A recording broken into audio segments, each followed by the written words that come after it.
Good morning. Good morning.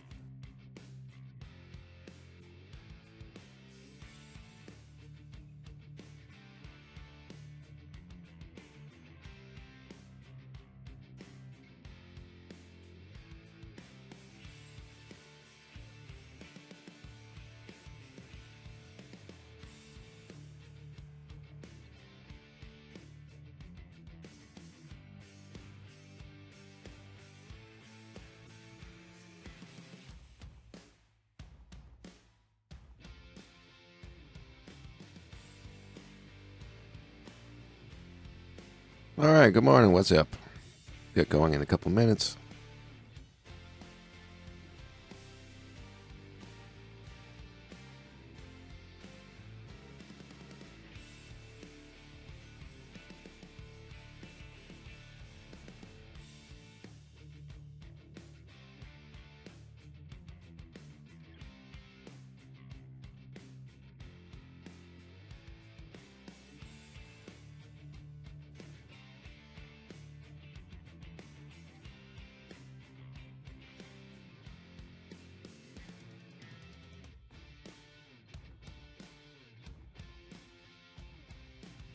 The coffee is good.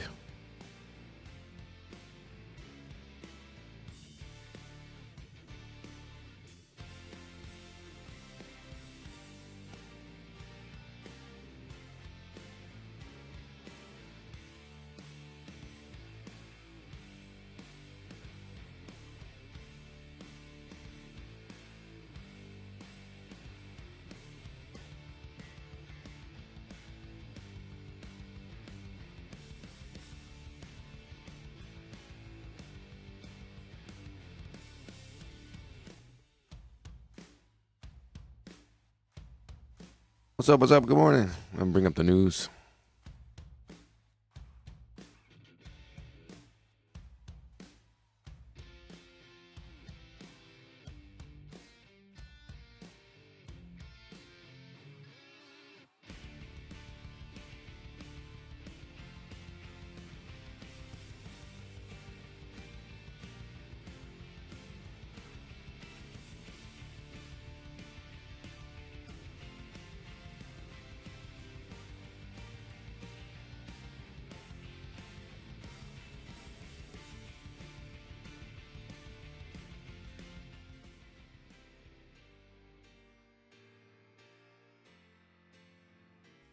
All right.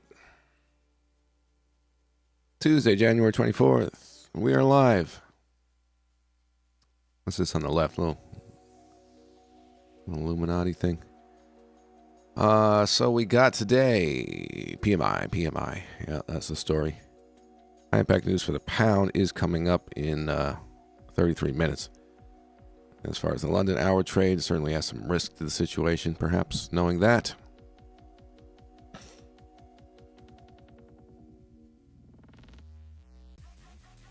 Rest of the day, CPI, PPI. Okay, so we'll keep an eye out for the high impact stuff. Light stuff for the euro in 3 minutes. But yeah, we'll see, as far as dealing with the London hour trade, look for that entry. If it shows up before news, yeah, it's got to add some risk to the situation. So keep that in mind.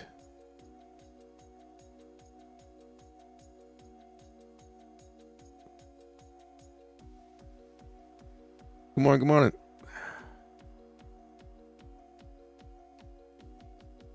First order of business.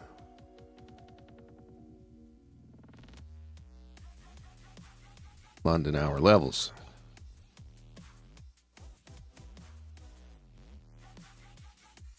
Two minutes left.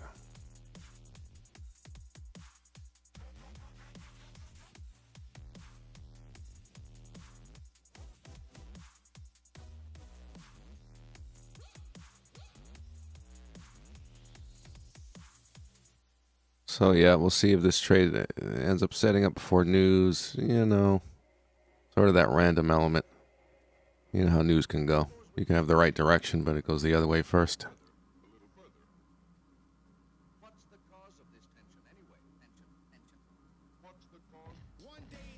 We'll take it as it comes.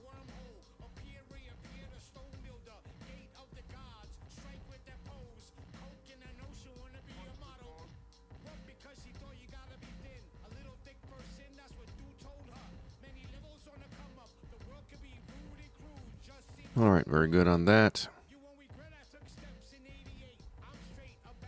What's our general situation here? We're still bullish? You know I've been bullish for a while.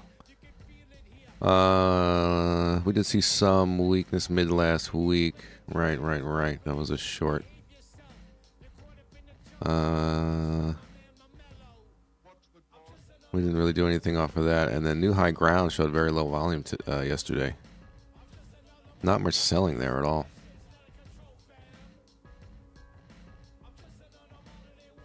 High volume, higher prices Friday and Thursday for the most part. Some reaccumulation here after the weakness. And then we broke out. But new high ground, very important, tells you about sellers. And we don't have much going on here as far as sell activity. We actually look like we have some more buying into that dip, right? Good morning, good morning. So that's a bullish situation there. Maybe you actually traded this yesterday. I don't know the details, but it's a 618 overshoot. It's the highest volume of the day.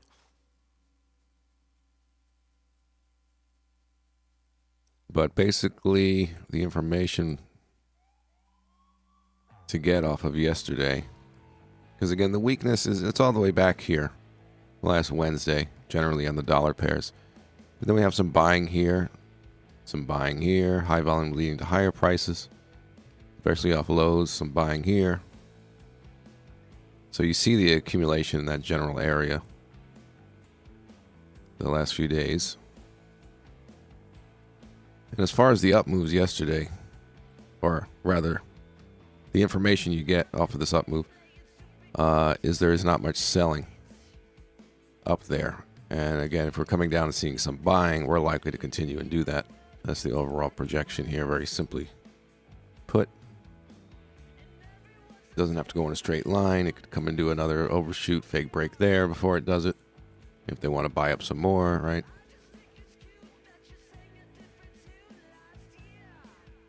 It's being very fibby. See a fib here, 618 overshoot, right?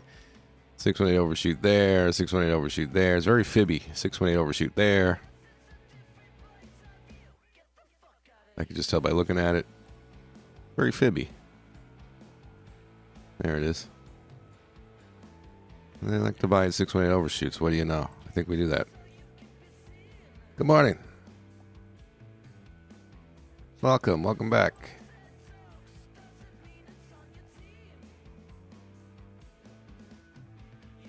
So the overall analysis is looking bullish off accumulation the last couple of days and lack of any selling into those higher prices. Whatever they're buying, they're holding, and they likely expect more.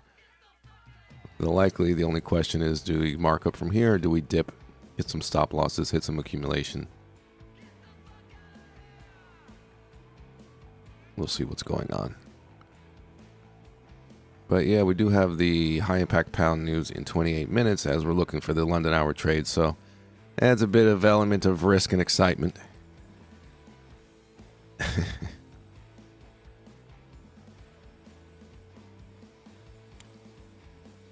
Especially if we get in a trade and the news is coming up. You can go lower risk and keep your standards high. You could skip it.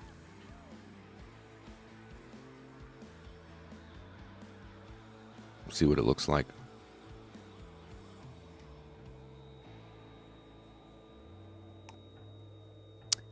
Ah, coffee. Yep. Why is it so good? Well, my coffee is. I don't know about yours.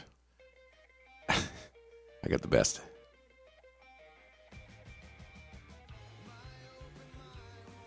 Not Maxwell House. So London hour trade, keeping an eye on it. Got the news in 27 minutes. Generally, the dollar pairs are bullish in the background. The way things are going, I'm staying bullish generally in markets. Weak U.S. dollar. I'm bullish. I don't care what Elon Musk says about recession coming. I don't care what anybody says. I don't take financial advice from Elon Musk. He doesn't work for me, he works for himself.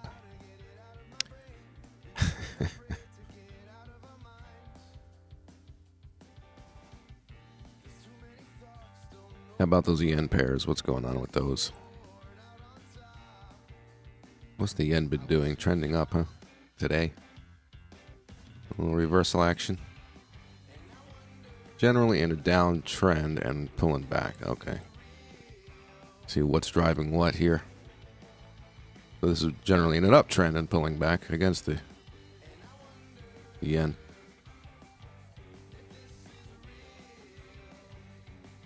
See where we are with some of this stuff.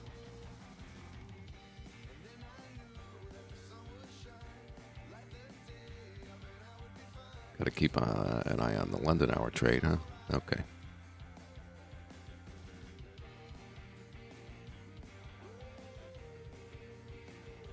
I was wondering if anyone's going to show up today.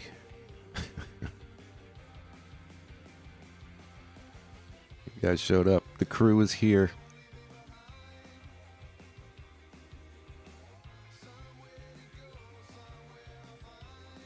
What's in the background on these yen pairs? Oh gosh, I gotta read.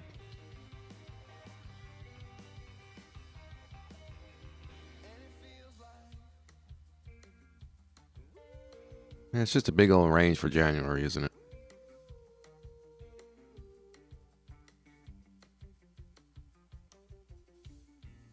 Yeah. Well, the pound yen is toying with new high ground, but we're generally range for January. Just to get my bearings again, because the yen's been all over the place with these extreme moves, but it goes nowhere, right? It does all this stuff, and it actually went nowhere. It's a nice big tradable range, but it's not actually trending for the month. Recent high volume points, it's kind of a mess in there. The one thing we could see here also, oh, not so much maybe, I was going to say, is the recent uptrend like we're seeing on the dollar pairs correlating to some extent. There's the dollar pairs. Correlating to some extent where we're seeing higher prices and maybe not weakness, but we are seeing a bit. Especially AJ here yesterday. It's not a lot of volume, but it has that look of it's the highest volume of the day. It's widespread, and then we come back down. It's probably a double top, whatever. Fake break. Yeah, it's kind of been the theme of the month so far, is the bullishness against the U.S. dollar and the up moves in U.S. session, right? Talking about that constantly. That's what's been going on. Any pullback is likely a good buy opportunity. And then Wednesday last week, we hit that weakness. But generally after that, we seem to be generally having the bullish behavior.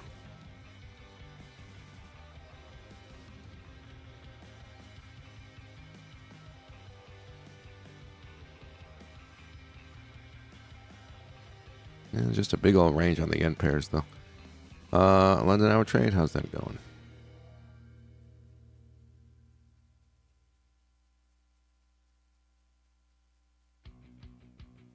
We'll see what they might want to do with the yen pairs as we gather more information. Dollar pairs are more straightforward, where we're likely looking to buy on a dip as far as into U.S. session. We could get our London hour trade. We can get a scalp. We can gather information. I don't really want to draw extra stuff because I'm looking for the London hour trade, but, you know, we'll do it anyway. This stuff today, a lot of the, you know, fake break, stop hunt, 618 overshoot stuff, a lot of stop losses in here.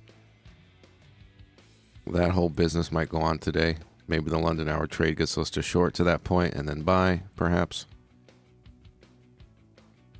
Pound has generally been strong, pretty strong. Okay, they're similar against the yen. All right.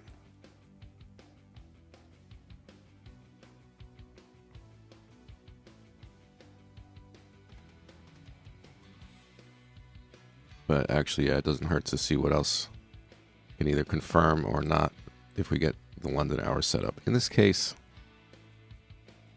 it could go either way from here. I'm not too worried about it.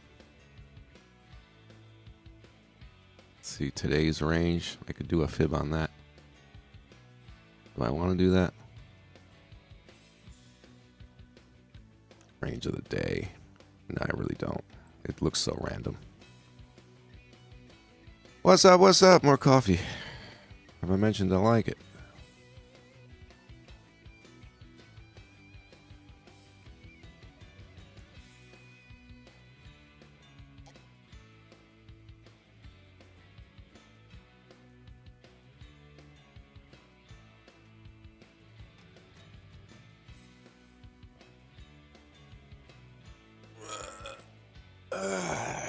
Gotta stretch. It's good.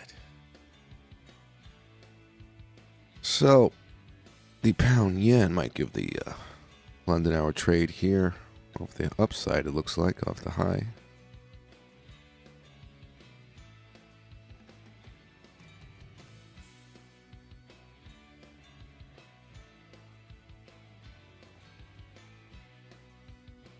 News in 20 minutes for the pound, high impact. How exciting.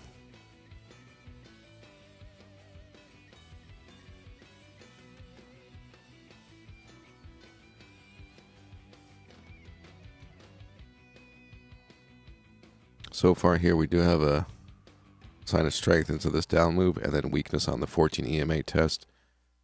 Support to resistance test.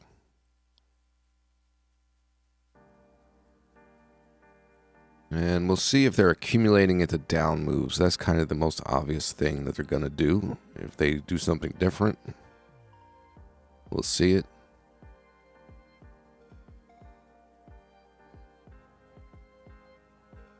And again, I wouldn't be surprised if it goes all the way to break that low before moving up. But that's our general area. I mean, if they're not buying in here, then they're not buying, you know what I'm saying?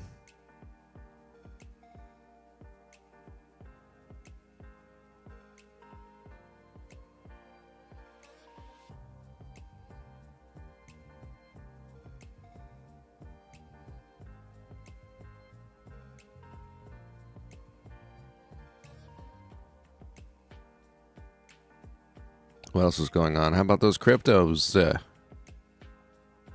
Last week I was saying 24. You're probably like, this guy crazy, man. He's talking about 24 or 28. It's nothing. 30. Extremely bullish on the cryptos. And I was before the move. I'm in it. What else? Gold is looking nice too. You know, I'm holding that. Good morning, good morning.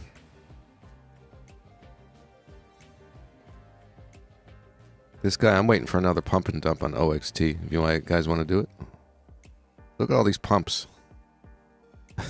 I'm waiting for the next one. I'm not even kidding. I got my limit orders in to sell it through here. It's a long wait this time.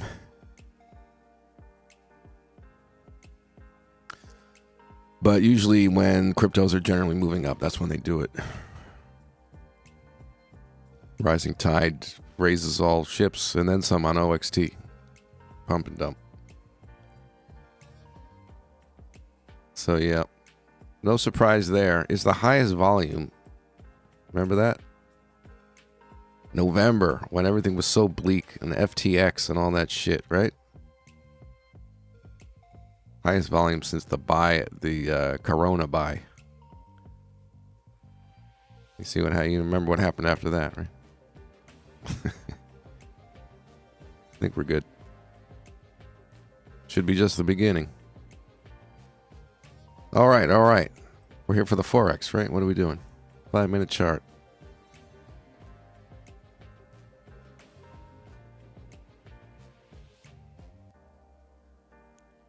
See if we're getting into that weird low volume stuff. Yeah, check with another broker. Yeah.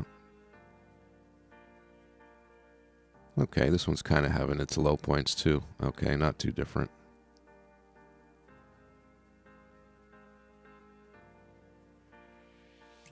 But if I get a setup or any important situation, I'll check a second broker at least for the volume.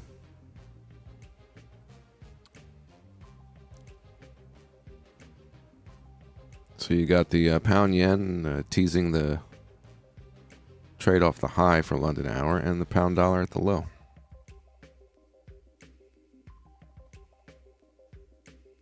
Where's my UJ? It's gone down there. Very trendy. The dollar and the yen have been at war. They're usually not.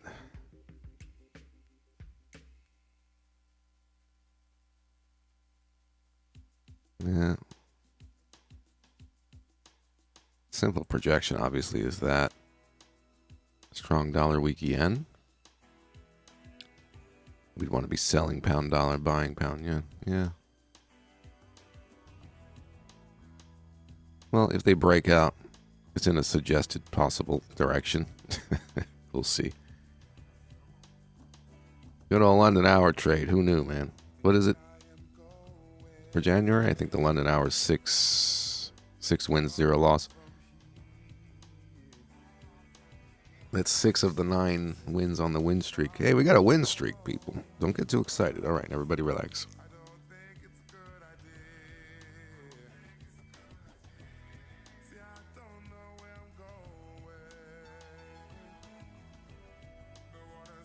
I'm going to go 200-0 for 2023. Let's do it.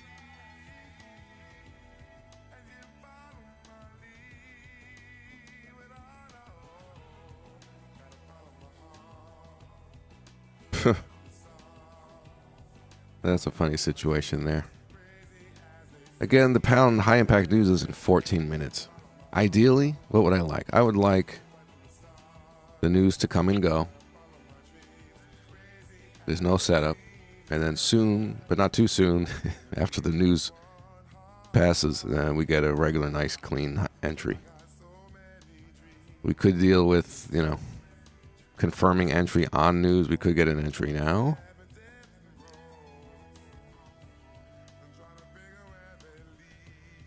So definitely consider that. News adds some element of risk. High impact. So here, as far as the London hour trade, if we close at or near this high, the lower the better volume, then that would be a long entry pound yen. Nothing on the pound dollar.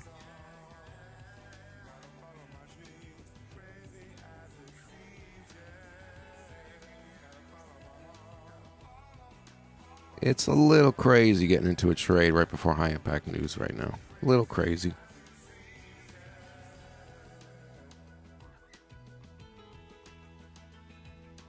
It could really do anything. It could be a A++ perfect setup, right? News comes out, it just goes the other way. What are you going to do?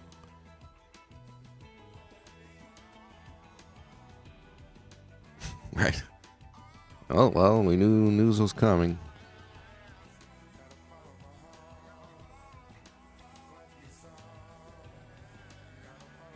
So how do you no regrets this one? I'd say, how do you no regrets it? For me, I probably will do a small risk if the setup is clean. Because of news coming, I'll probably go take it if it's very clean, but at a smaller position than I normally would. Something along those lines, perhaps.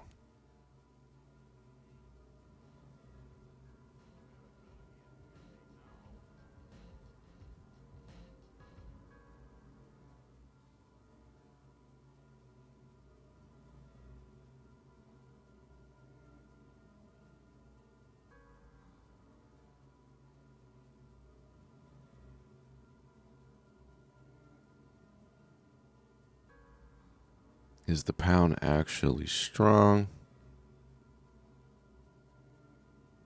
It's about average.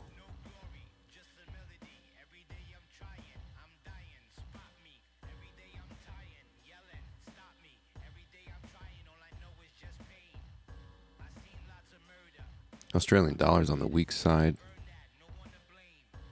Besides the dollar and the yen driving things, Australian dollar's a little weak. Pounds average, euros average.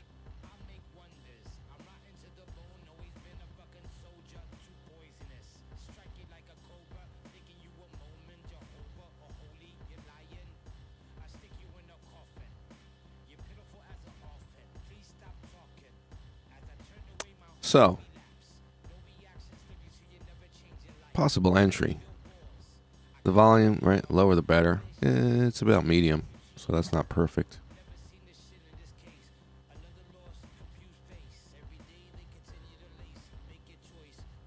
Let's see the 1 minute up there. Okay, decrease. Decrease. You gonna wait for news? Yep, whatever you're comfortable with. Totally understandable. John, okay. Got some disciplined people in here.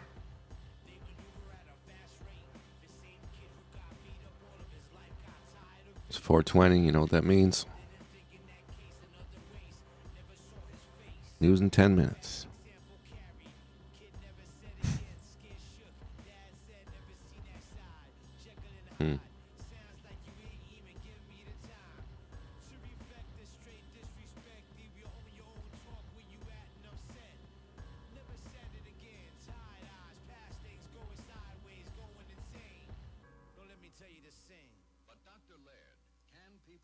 All right, I'm going to put a small position on it. Small risk.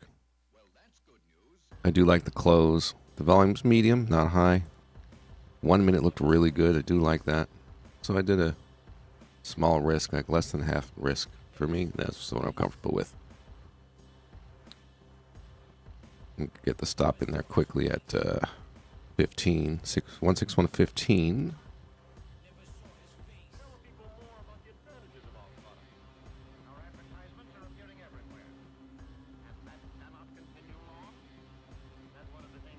So I did go long on the pound yen London hour trade. Just smaller risk because news is coming up. Much smaller than I really normally do. Okay, stop loss in. Oh, what is just...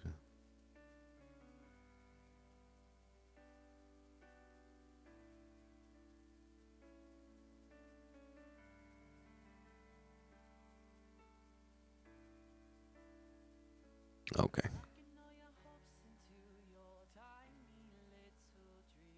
So the close of the bar is really good. The volume's medium. Okay, it's not high or low. It's kind of medium. At least it's not high. And the 1 minute volume really dropped into the high areas. The volume that was a little higher was actually leading to that. Maybe we do a break test or something. But yeah, I'm not really nervous about this. It's a small position because of news.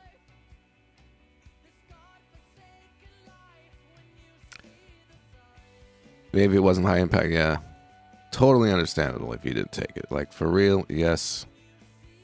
I'm glad you think for yourself. It's a reasonable thing to do.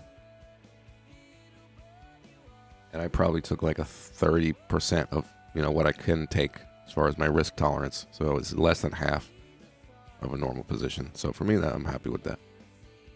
See what we get.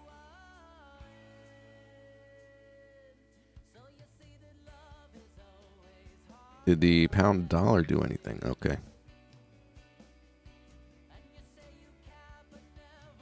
No.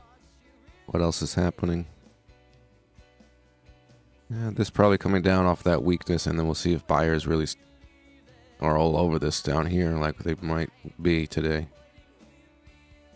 So we're watching that. One more leg down, we could see that.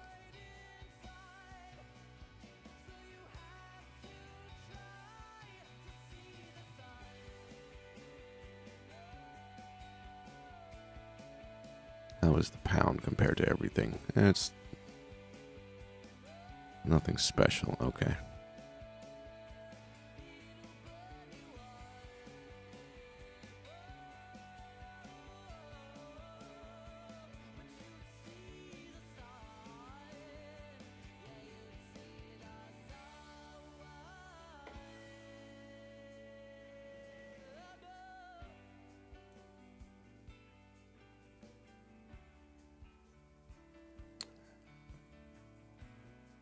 Well, if I had big risk, I'd be nervous. But I'm really okay.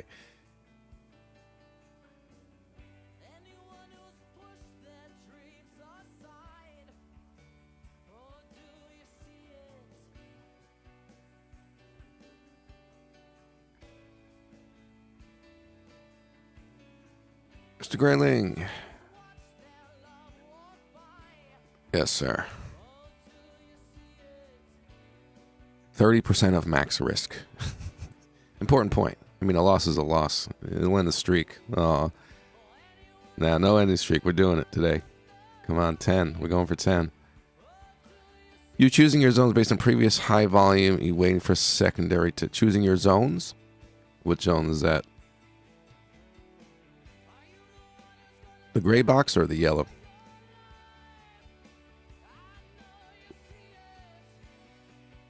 On the pound dollar pound yen, that's based on the London session, the high to low of the first hour of London session. The gray is Fibonacci to 50 to 618 levels as a zone. Yeah, that's a fib level. I just use the 50 to 618 as a zone. I don't use any other fib levels. So this was 50 right here. So yeah, I drew from this low to this high. A lot of times we get the 618 overshoot. That did happen yesterday. And we could even get down there again. Hit all the stops down here before going up. So this is a general area.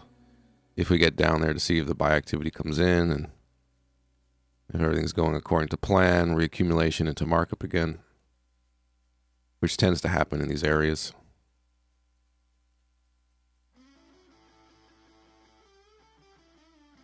But yeah, that's the way I use the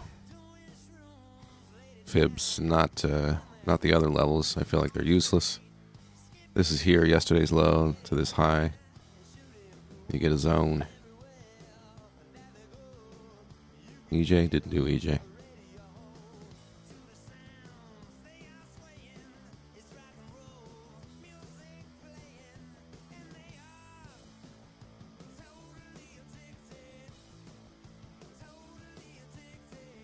Very welcome.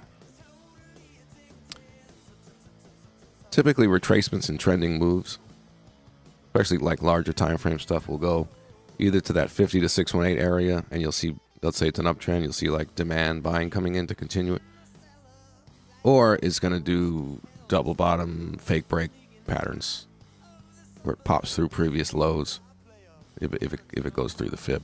Those are the two best spots to find out about buyers and get with them.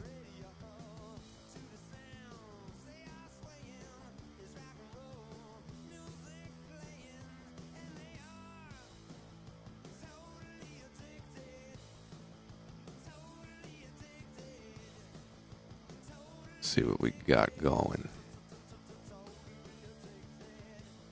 Oh, the news in 3 minutes.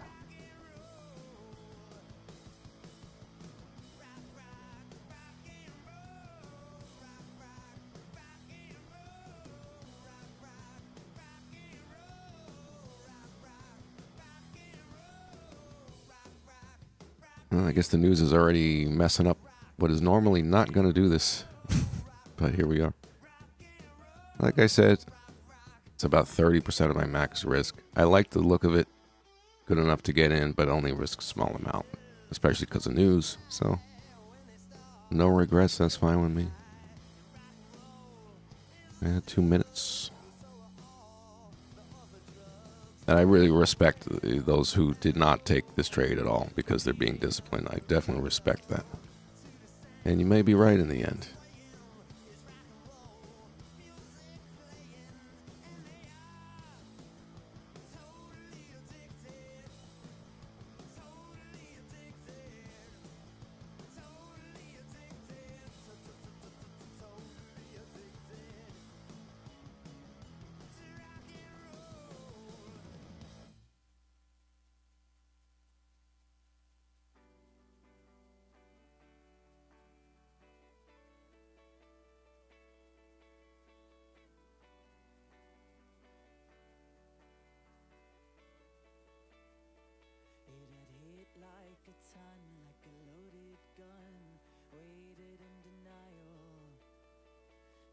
Sliced like a knife, so precise that I didn't feel it till it puddled.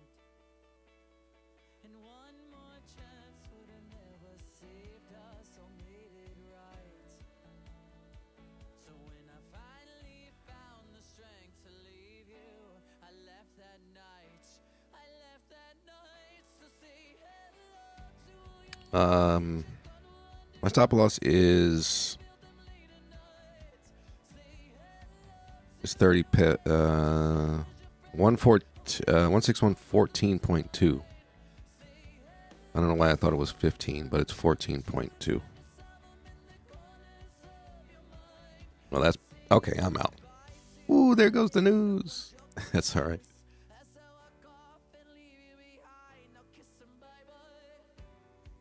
I'm good with that. Small risk. I knew what I was getting into. Is everybody moving? Hey, if everyone moves down, we might get to what we want to see today pretty quickly.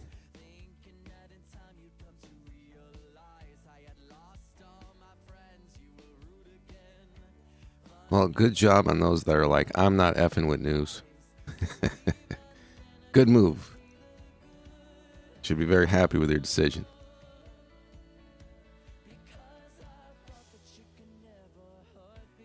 Now, it was only small risk, but technically, it's a loss. Aww. Technically. That was a tiny position, though. I'll take it.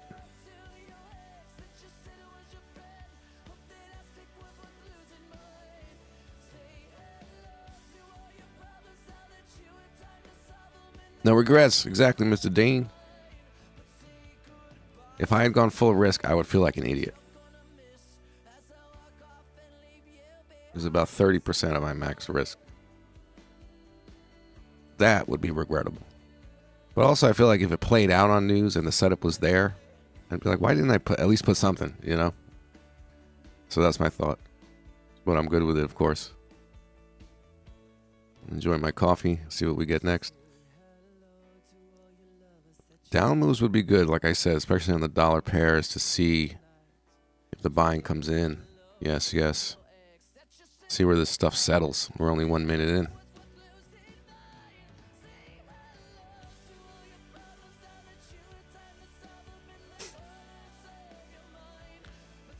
Lost 0.3. Yeah. I'll live with it. Took a lovely trade on pound yen in the morning off the fibs. Nice. Went up first and then same story.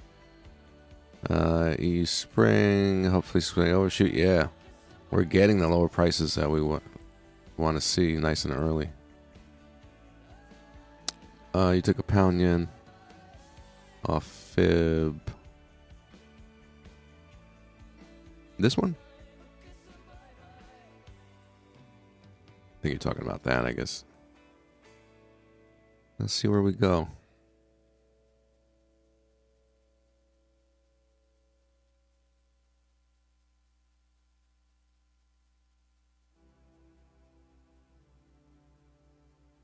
So we'll get our answer pretty quickly. Is this like a trap move on news where it's going to get bought into? The volume's extremely high, as is on news a lot of times. So, but we'll see the reaction. It's all about the reaction to the new prices that come in on news, not the initial move. This could really just be a sped up version of what we were looking for today anyway, right? But we'll see. Got to give it that, 5, 10, 15 minutes, see the reaction. Y'all carbon. Around 1920 on your chart. And it's the snakiest. Oh, you're trading. Did I just move my fib? Oh, I just moved it. You fix that.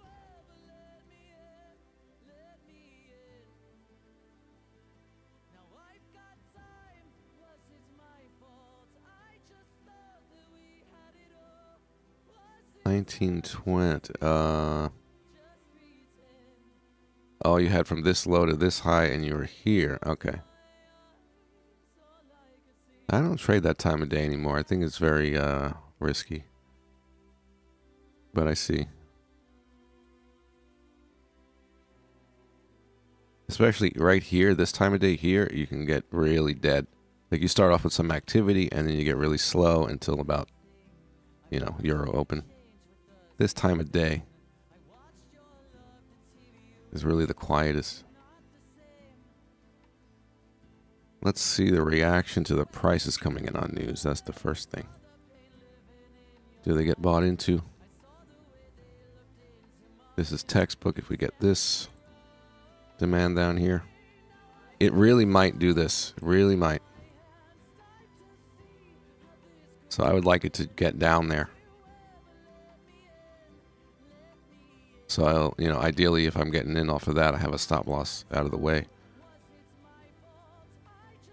So it would be nice if it gets down there for the setup.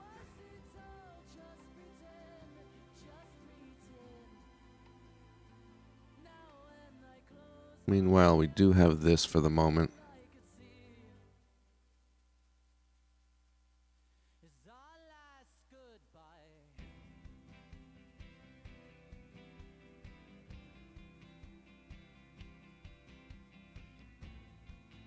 This thing is huge. It just bothers me. All right.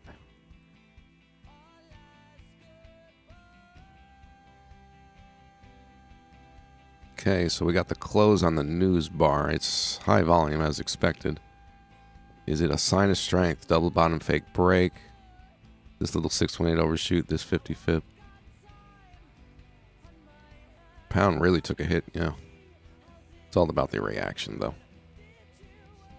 1 minute info down there. There's the news, and then we're staying pretty high volume.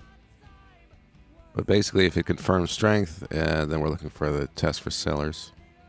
One thing at a time. Meanwhile, what else?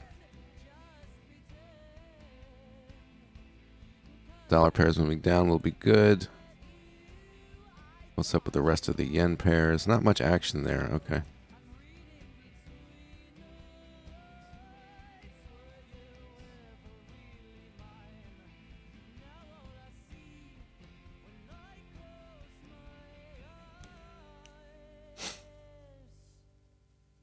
Only worth entering first hour of Asia Open. I have seen many moves around that time. If the move dies, it dies one out. Yeah, exactly. It's like you take advantage of that little activity in the beginning, but realistically, if it doesn't happen soon, it may just go dead. Yeah, exactly.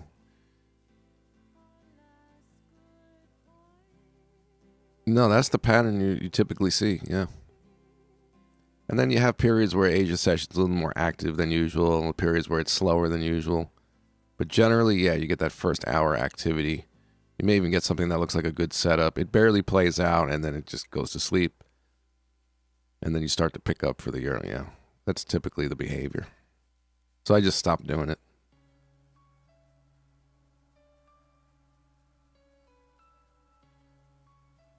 Basically get an hour, and then it's dead fish, right?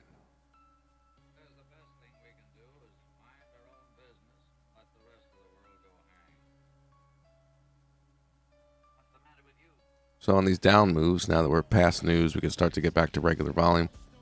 We'll see if there's really strength coming in, or we're just actually looking bearish by continuing down on regular volume. And scalp-wise, if we have that momentum without strength coming in, that's fine to look for.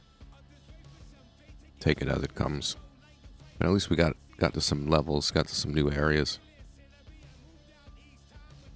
on some of them. See the reactions.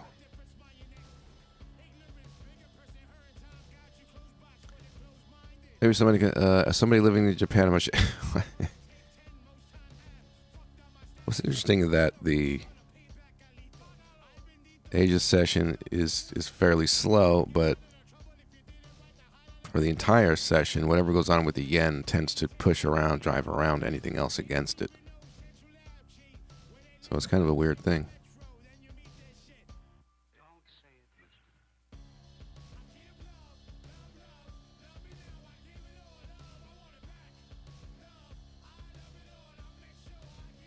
Yeah. I think generally we're going back to printing and propping and inflating markets, and that's part of why I think 2023 is going to be bullish generally for markets. They're just going back to their old things. The rate hikes are over. I don't know. That's what I think.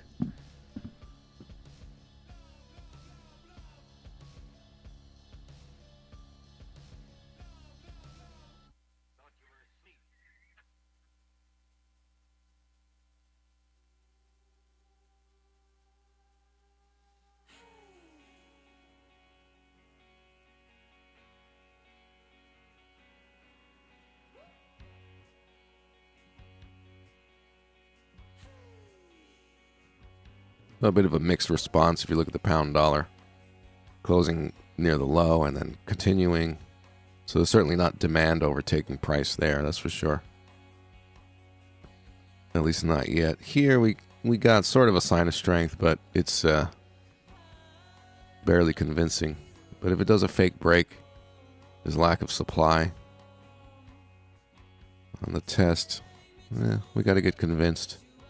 If we're going to go down and hang out down here, yeah. I'm not looking to buy. But those are the choices on the down moves. Either we see this overwhelming strength confirming, and that's not the case so far, or we see that the bearishness is real and looking to go short, at least short term. The U.S. session could be something else.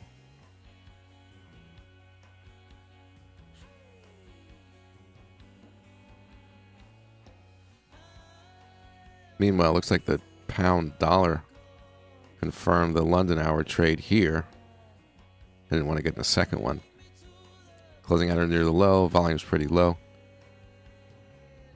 And there's your short. Oh well.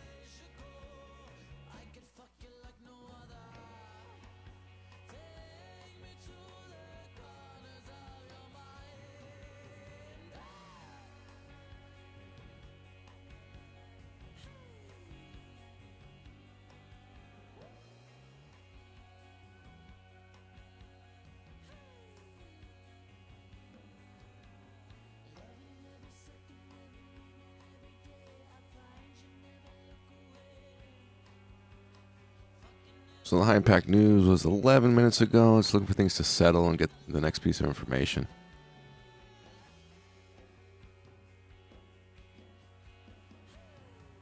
We don't have any great confirmed sign of strength or anything like that on the down move. It's not quickly, confirming a trap move or anything like that. That's the first thing we could know. So we might be bearish for the short term.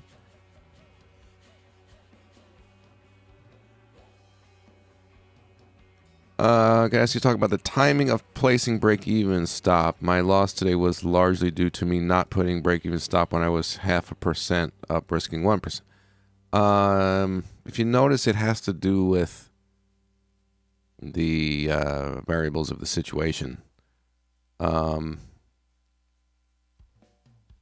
the thing is, I don't want. I mean, here's the question, right? If you do it too soon or too late. Right, so if you do it too soon, you obviously get kicked out of a trade that looks perfectly fine, and that's regrettable. And if you do it when you're not supposed to do it, you take a loss. What I like to see is at least getting to a first one-to-one sort of risk-reward area, and then placing. I like moving it to break even when that level is something that is not likely to be broken if the trade is doing well. It's not likely to be hit. And also as far as trimming down position if it's going into a loss. Going into areas that if the pattern is playing out, let's say bullish if I'm long, I can hold for a break test. If a break test doesn't work and it comes back into the range, what else you have going for you? How much are you down? Do you want to start trimming down that position? And so there's that as far as managing it. Like when pattern starts to break down, but typically it's not until as far as break even, you get to that first target area, and more times than not at a first target 1-to-1, I'll want to move my stop to break even. If I don't do it, it's only because it's too much in an area that the price can go to, and it's still a good trade, according to support resistance, 14 EMA, the stuff we know. So moving stop to break even, I won't want to do. Normally, maybe I would, and then I wouldn't want to do if it's just part of the old plan of the way things work, and I don't want to get kicked out too soon. So then I wouldn't. Also considering what the chart is saying at that point. If you're talking about you're in profit, how good does the trade look? If it looks bad, if it's starting to look bad while you're in profit, then what do? I move it to break even sooner. If it's looking good, I don't do anything as much as possible until definitely it's in a place where I really don't want price to go for the trade to play out. You know what I'm saying?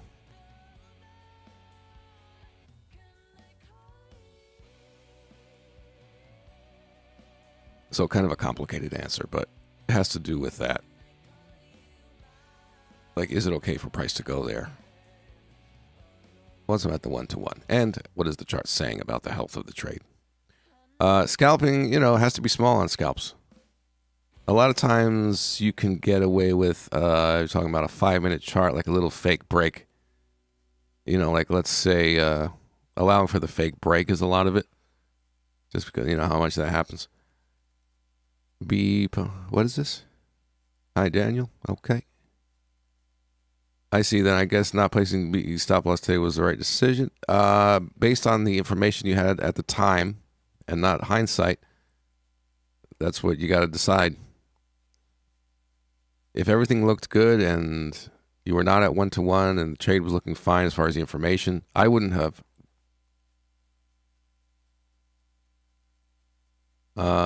So there has to be a reason to do it early. But for example, what was I going to show? Let's say, I don't know, just pick anything. Let's say you take a short here. Actually, you're already into the low, but whatever. Let's say it closed there, and you got your short scalp. Bad example. Okay. But the point is you have this at the 14 EMA. On the scalps, you're saying specifically, is to allow for the fake break. You got to see the pip count, but allow for that before it continues. So it could be 10 pips or whatever it is, right? If you're getting in here in the pattern, never mind, it's not a great setup here. But if you're getting in there in the pattern as it pulls away, and maybe 10, depends on the pair and everything. But allowing for a fake break and whatever you have kind of protecting you there. You can do a small fib. So, okay, I'm allowing for a fake break and a 618 overshoot. All right, 11 pips or whatever, right? And this way, you're putting your stop, always generally, you want to put your stop in a place that if the setup goes there, if the price goes there, it's really not good for the trade. It's not just based on some, whatever you feel like pip-wise or risk-wise or something, There has to be a reason why that's a bad spot, generally. So on a scalp, it's that sort of thing where if you're looking at the swings, swing high and swing low, of you'd have to break the structure. You'd have to make a higher high or lower low if you're going long, stuff like that. But that's the general rule, is to manage it based on what you're seeing and what's okay for a trade to do or not, I think that's my theme here.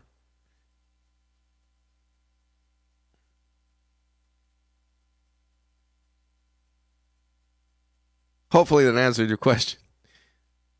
And we'll keep doing it live so you see how I deal with stuff. You probably know, but again, just to say, all the trades that I've taken in January, I think all of them, I have now pinned the comment in the comment section of all the live streams, the point at which I enter the trade, the timestamp. So then from there, you can see management, talking about management too and all that. But generally, that's good for everyone to look at, right? You could just track my whole trades for the month. This one, that one, that one. Take a look at them, kind of go through instead of sitting through the long session if you're reviewing. Going back to the DJ, I felt pretty confident during the upswing. It was the last opportunity for B.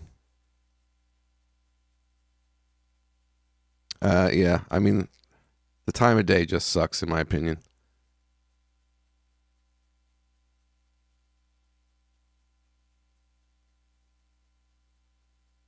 The upswing around 21. Okay.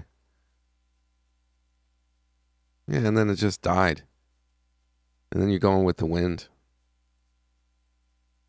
In my opinion, I mean, I do what I do and I don't do what I don't do, right? So you already know what I think. My opinion, it's not worth messing with.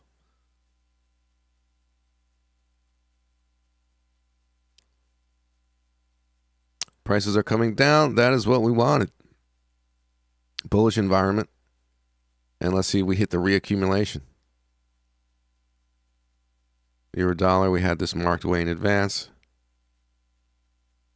See if it can get down here, maybe even lower to my really ideal spot right there. If it wants to be perfect, we do a fake break here. We get lots of volume on that buying. And again, like this stuff, normally these type of patterns normally occur U.S. session, and we have been seeing them a little earlier.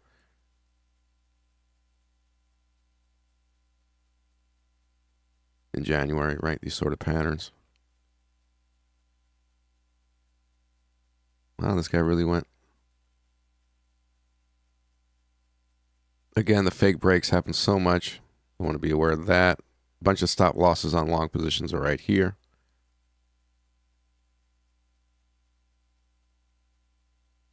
The bad buyers sell off to the smart buyers. That could be happening in here.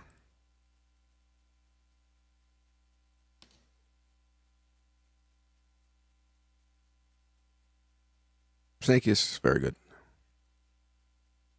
Sometimes you got to learn what not to do. Maybe that's what you're figuring out about Asia session. I don't know. That's just my opinion. If you make it work, you make it work.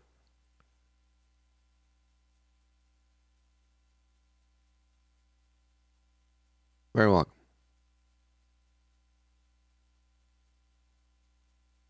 So one of the hallmarks of the reaccumulation stop hunt, smart money buying into down moves kind of situation where we go up after a dip like this is the fake breakout and the test of fib areas. So we're right there, perhaps there. We're there here. The pound could easily just be going for all the stops on longs, and then we trend up from here. This is the low of the day. Possible. If it all comes together. If not, we'll adjust. I feel like I'm drawing fibs, and there's always more to draw. All right, are we good now? A lot of fibs. This one we don't need anymore.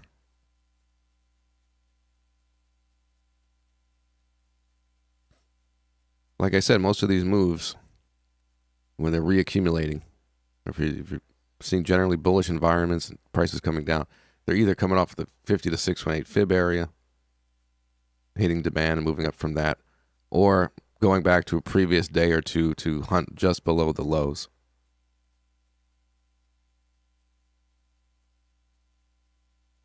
So it's possible. That's what I'm saying. We'll see. One thing you know is a lot of the long positions over the last few days on the pound are getting their stops hit in here. Maybe we pop again in there, but we already did the fake break.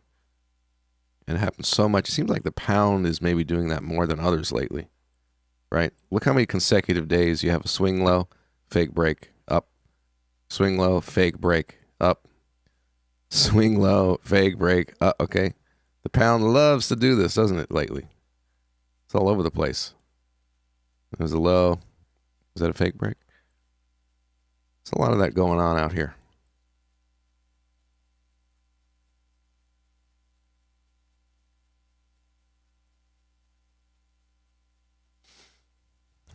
Thanks. This is my playtime now, so I'm trying to figure out. Very good. But I am already convinced it's not worth trading after lunch, and now I would only look for trades during the open. Yeah.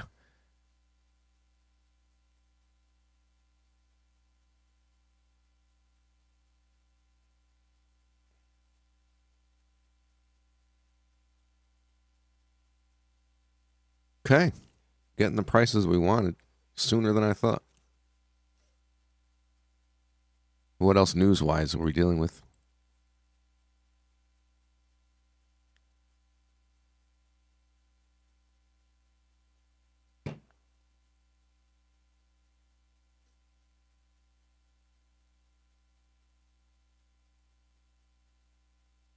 So same deal for U.S.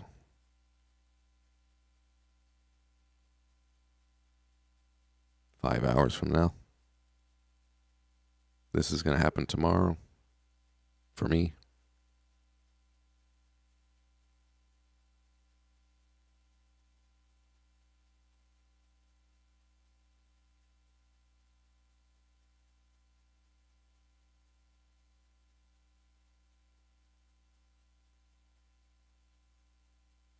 See if we get there. Thought it was too much to ask for when I first opened my charts, but everybody long is getting very nervous. Again, looking at the background situation here. One of the main things in this situation to consider is the lack of any high volume selling. And then there was buying yesterday. Again, fib retracement, 6-way overshoot. And the buying through there and the buying through there, they have stop losses there.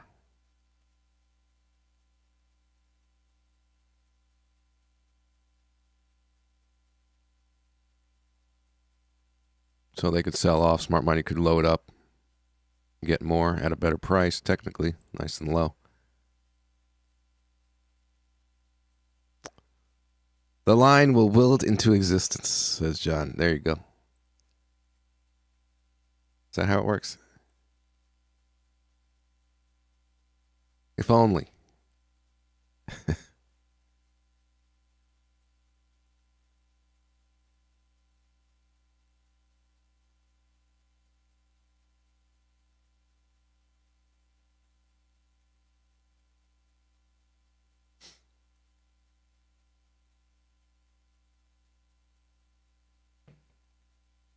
What do we got today? 23.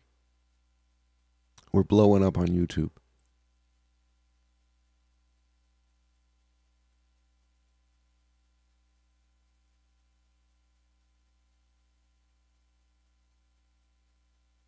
So again, just knowing how they operate, it's likely, it's a possibility to get long off of this stuff. But again, take it as you see it. And if we're just not seeing the strength come in, I will be looking to sell. Short-term stuff can do whatever it wants.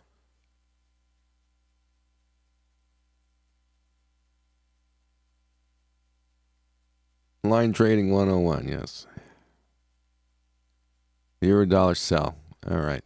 Most random, just a random sell, says another John.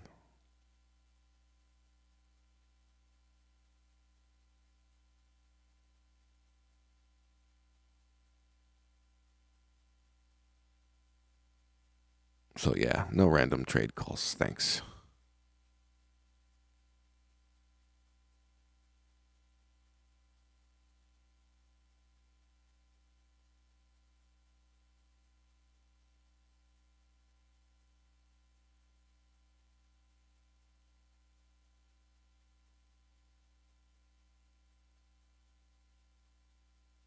Actually, some weakness in the background there.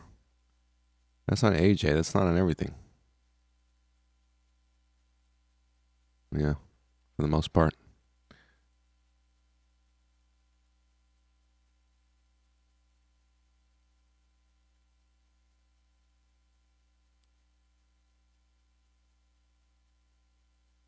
Three Johns. It's a new sitcom, The Three Johns. You guys should do something together.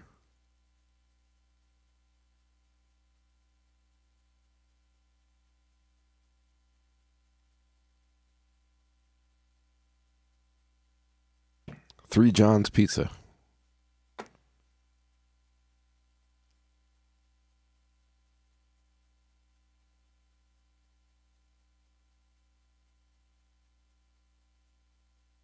So far, the down move, no overwhelming demand. As we hit that is the news bar, so don't forget whenever you're looking at that time of day, yeah, it's going to be high volume. But the reaction is, well, lower prices off of that, so it's not confirming strength.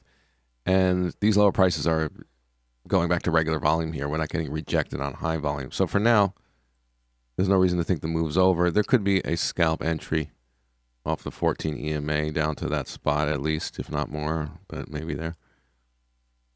So like I said, I'll go in either direction if we have that short-term stuff. So that's a possibility.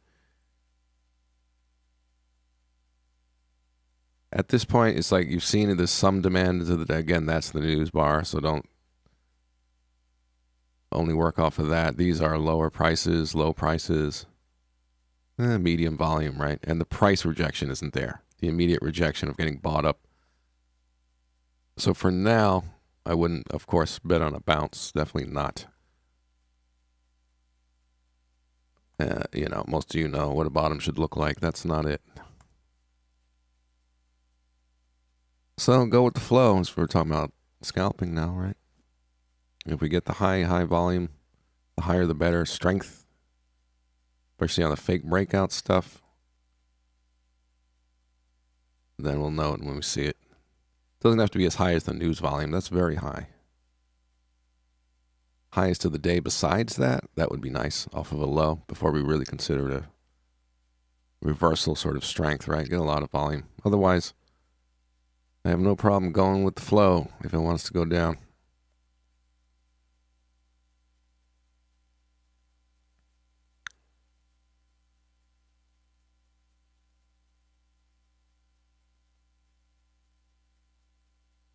Snakiest. We're doing riddles again? Here's another riddle for everyone bored. Am I boring? What starts with E, ends with E, and only has one letter?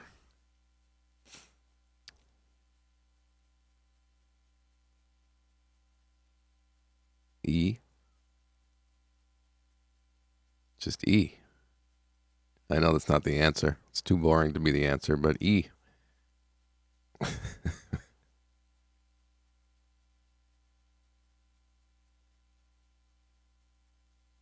No, I'm not going to look it up and cheat.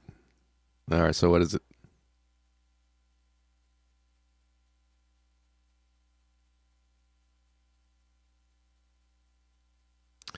Can someone please teach me how to trade? Yes, I'm here to do that, and you don't have to give me any money. Isn't that amazing? So you can watch my YouTube videos and see what I have been doing here. Take your time. It's a long road. You will be tested. Enjoy my free videos. You learn how to trade. Envelope. Ah, see, letter. I knew letter. There was a key there. Letter. See? Should have thought about that. Only has one letter. Yes. Charity trade. Yeah, why not? Okay, you're $1. Okay, I see you.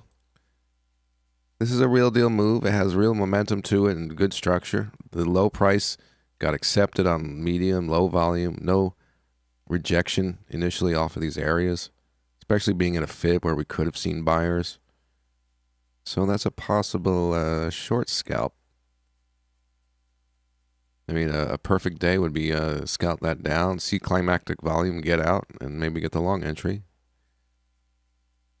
But that's, as far as that bottom looks, typically we're going to try to break that if we reject off of here, and we know what this typically looks like if we can hit the 14 EMA. Typical pattern of a small wait and see, and then start to pull away for the entry. The doji. What are you saying? You're $1 4 hour. I missed that one. 4 hours. Okay. Generally, I'm looking to buy dips, bullish, longer term. Weak U.S. dollar. I'm looking to buy against that. These down moves could be an opportunity to do that. So far, I am not looking to buy. Maybe a bit lower and later in the day. If you're new here, welcome, welcome. We do it Tuesday, Wednesday, Thursday.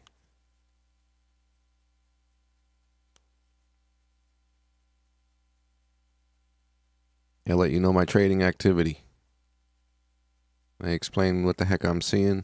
Watch my free videos, learn the stuff.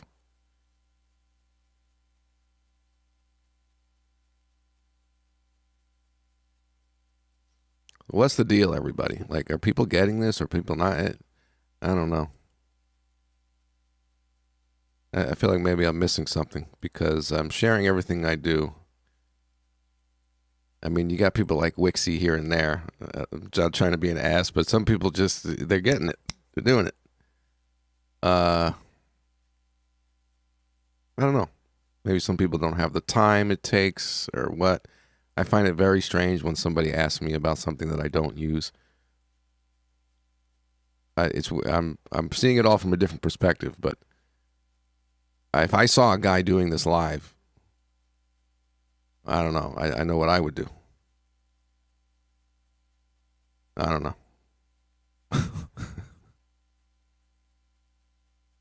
I mean, some of you, yeah, you're trying. I see you. Maybe it's just a process. I'm forgetting how long it takes. I don't know. But it's weird to me when people come in with their own ideas and then they're learning my stuff, and then I see their chart and they've got 7 other things on the chart that I don't use. And I mean, are you 9 and 1? I don't know. I'm really not trying to be an ass. It's weird.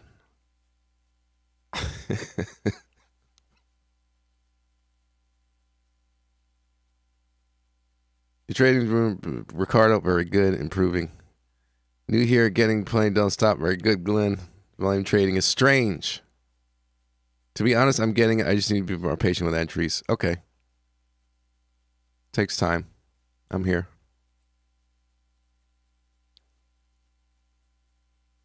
You know what I'm saying, right? Owen, how are you?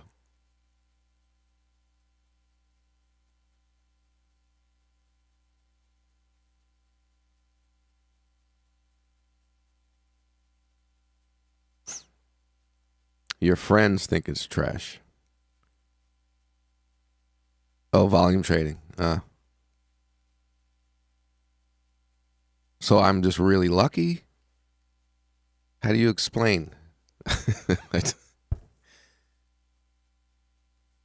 don't think they took a serious look.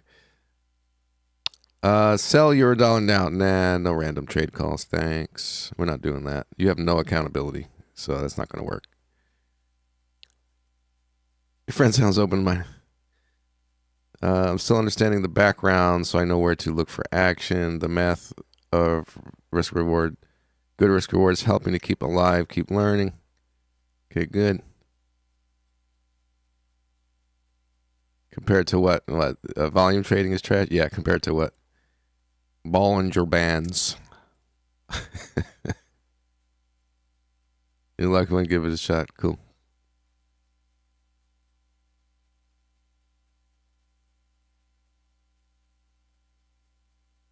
Let's see if I get a scalp here. See the 14 EMA test, get a good reaction.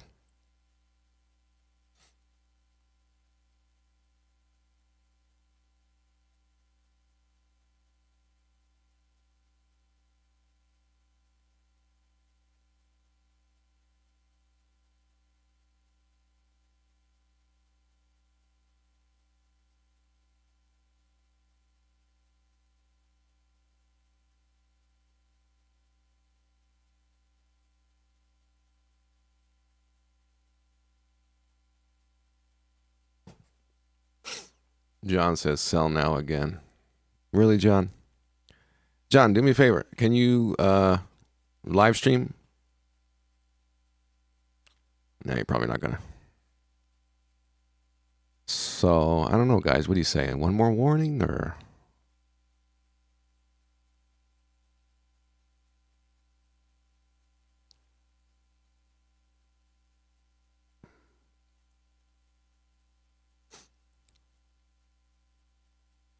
Yeah, he's out.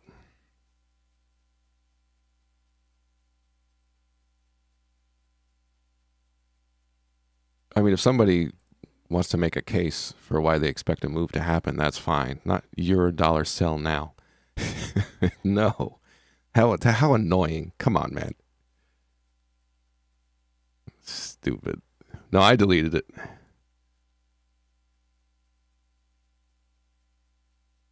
We're not here for random calls or a competition or whatever. Oh, God. I'm just sharing what I do. That's what's going on here. Take it or leave it. You guys know what's up. You lost me, no sound? No, I definitely have sound. Really? Don't start trolling me now.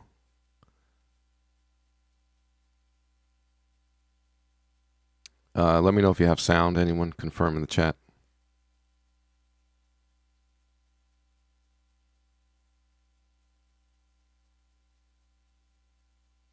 Every time I get no sound, no picture, it's actually just one person. Sound is working. Okay, fine. Thank you very much. Jeez. So my scalp here is starting to set up on the euro dollar. Focus, focus. Thank you.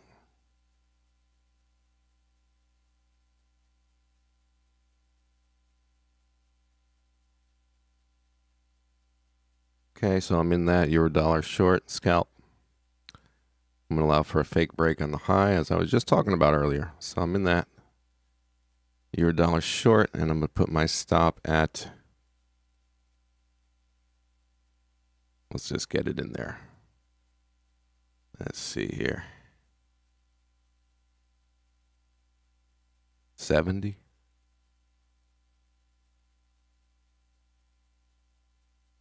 It's big moves. It's a little bigger than usual, 15 pips. That's my emergency stop on the short there.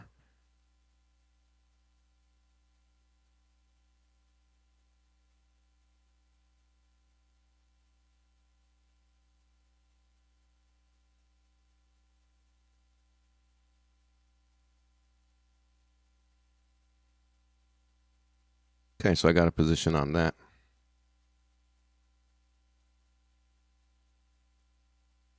Euro dollar short scalp.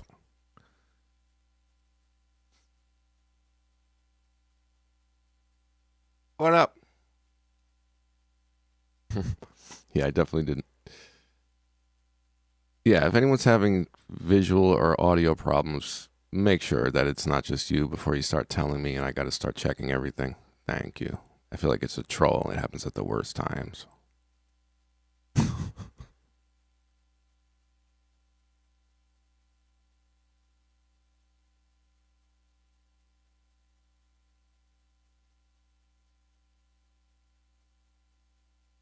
AU, did that also set up?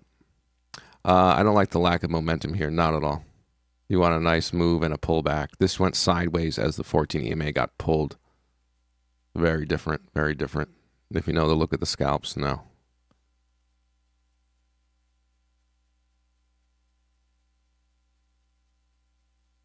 This one actually had a low and a retracement, right? You got some momentum behind the move.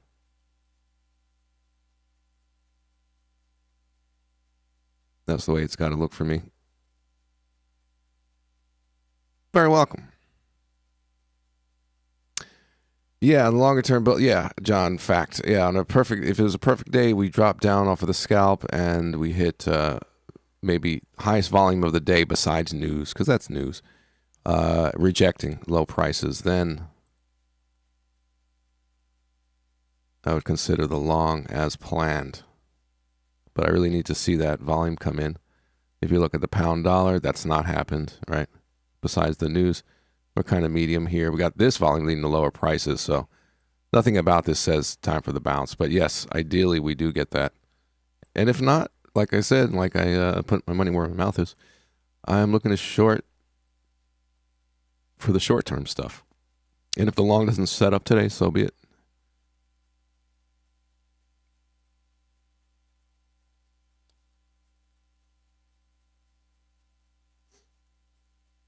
Mr. Dean, hey Pete, I didn't take the scalp as looking for higher volume on the 14 EMA. That usually does not happen. That's very rare. Would it have this added probability? Yes, it would add probability, but 9 out of 10 times it's not there. And I'm not, it's a bonus. I'm not looking for it. As not at all part of the setup. No.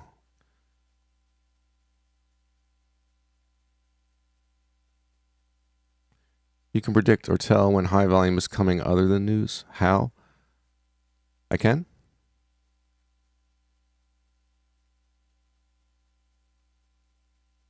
What is this Hindi Bible app? Install Hindi Russian Bible app. What? Come on, dude.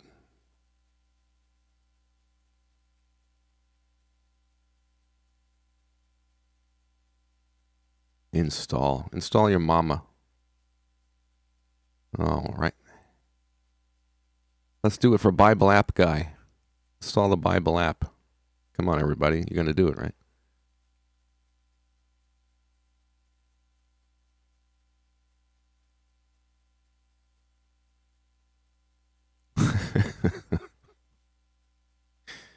Oh, gosh.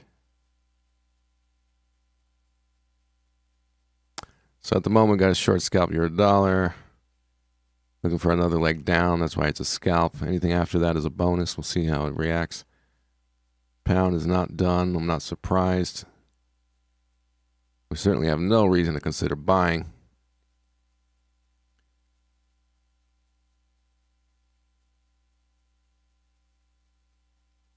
We'll see if the dollar index is going to break. What is this?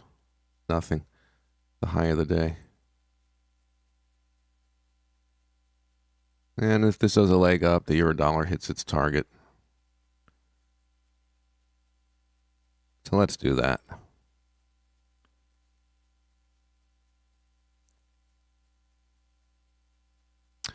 You said you're looking for EU to have high volume at the low, sell climax vibes. Might. Yeah, it might. According to where they typically look to buy and see that high volume demand come in, it might be lower. Yeah. There's some levels mapped out. You have 618 overshoot, fake breakouts.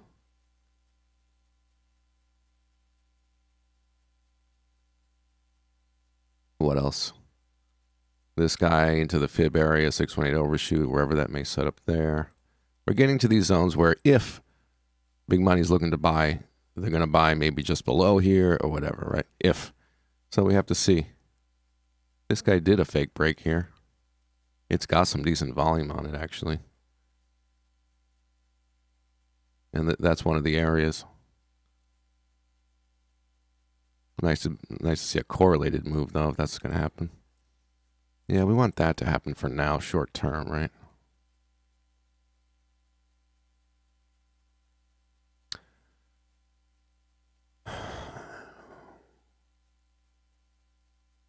Euro index buy? Well, I'm short against the dollar, so I'd like the dollar to be strong to push down my euro dollar trade.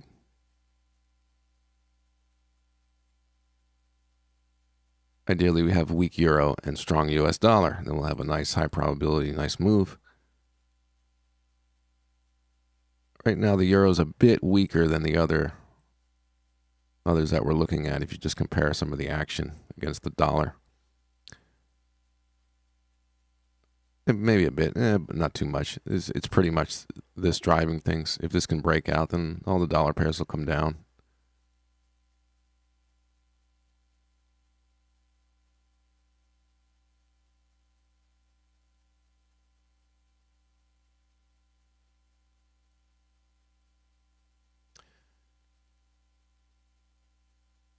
Getting your first spammers is a badge of honor. Okay, I'll take it like that, Snakiest. You're right.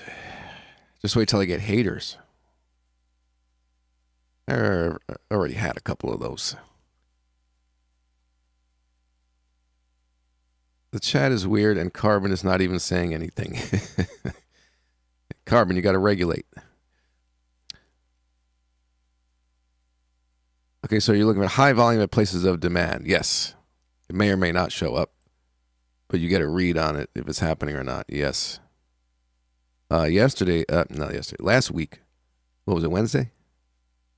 Last week it was looking to sell. It was like this in reverse. And the last video I made, not live stream, but video, actually shows that. You see the volume coming in. It was basically this stuff in reverse, looking for the up move and weakness.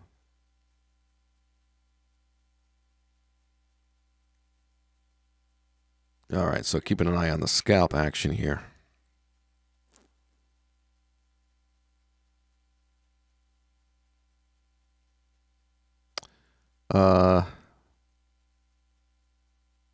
What do you think about SMC? I don't know who that is. ICT.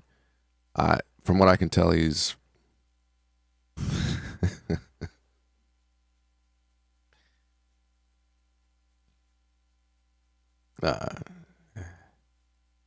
no good, buddy. No good. No good, buddy.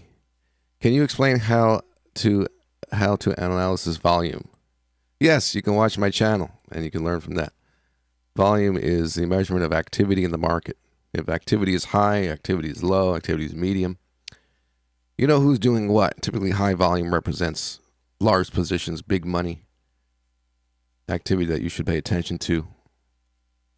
Typically, if high volume's on a down move, it's buying. If there's an upward result, high volume on an up move to stop the progress, downward result is selling. And there are areas that test for buying and selling. And so the amount of volume tells you how much is going on there. It's just a measurement of market activity. In this case, tick volume, yes.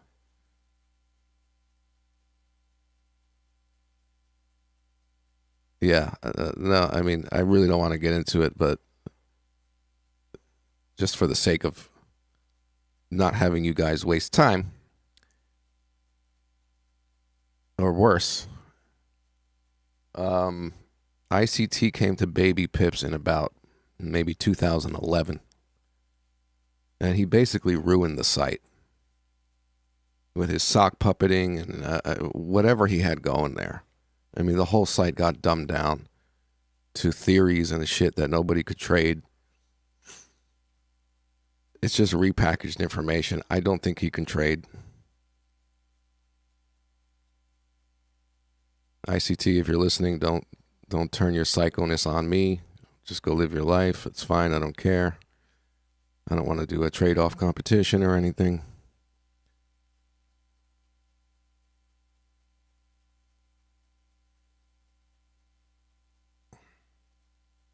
Really bad, guys. Really bad. Really bad. At this point, I would say, because, you know, it's a scam industry, selling Forex frickin' information, teaching courses, all that shit is 99% scam. At this point, if they're not doing it live, at least for a few months, I would completely disregard it.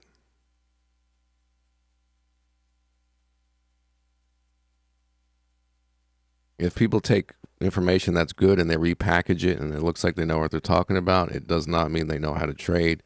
Why wouldn't they do it live? It's funny because people have so many. There we go. I'm talking too much. Some people have so many people following them and they haven't proven shit. And I'm trading live and I got 17. Oh, we lost some. Bye. Oh my God. Very weird. Very weird. All right, but hey, it's not to discount the people that are here. It looks like you have some brains in your head. And you know who to listen to. I'm not trying to be an ass. Oh my God.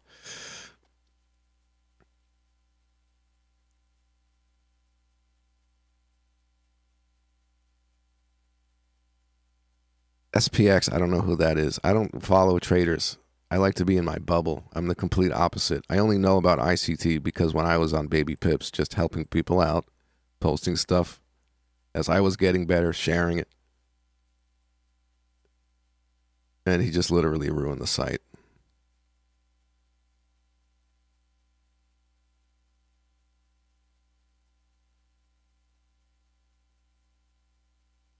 It's recovered since. I hope he stays away. What am I doing with this trade, man? When it went to the support, I was only up like, you know, a few pips or whatever from entry.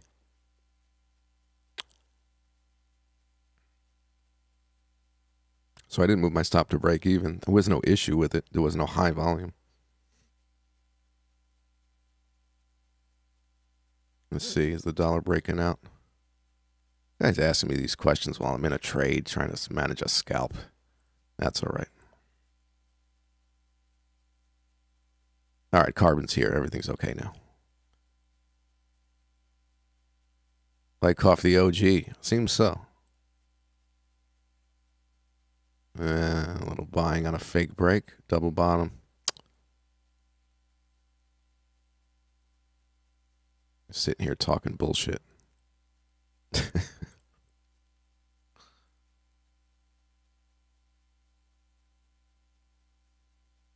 Oh, God, carbon. Yeah, I don't know. All right, drop the topic. Carbon's talking about somebody who's live streams but now decided they no longer answer questions and you have to go buy the course. That's the answer you get. Even though they're sitting there for 4 hours, they can't take the time to answer your question. They could say, "Hey, how are you? Happy to see you. Can you explain this to me?" No. I don't do that anymore. You have to buy my course or do one-on-one. Meanwhile, back to trading, but except I can't tell you stuff. I don't know. Some funny shit.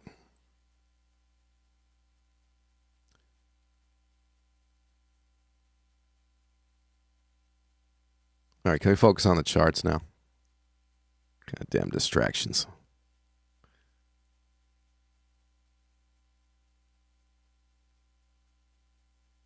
So a little bit of demand showed up, but nothing, as you can see, high volume. Typically in this pattern, it does just this and try to overshoot. I didn't get a chance to do anything with it. The pip count was really small from entry. See what I want to do.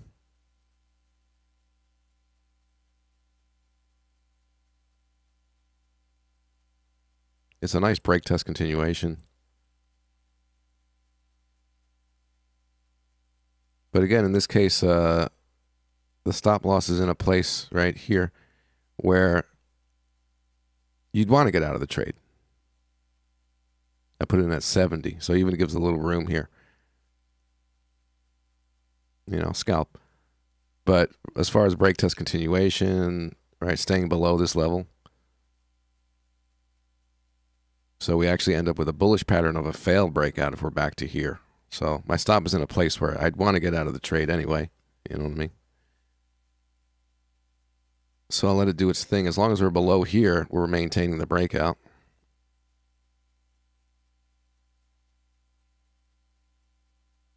And again, we've seen no issue with demand coming in. If we had high volume demand here, I would be trimming down my position probably, right? And having to listen to the chart.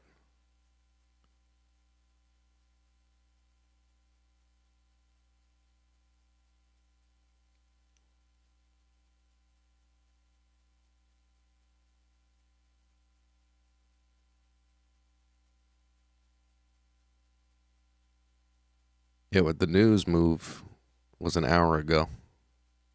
That's what that is now. Really moved on the pound. But no reason to be buying down here yet, even though it's an area potentially where we could have seen demand. But the higher the volume, the better. And besides news, we haven't had too much. Dollar want to go or not?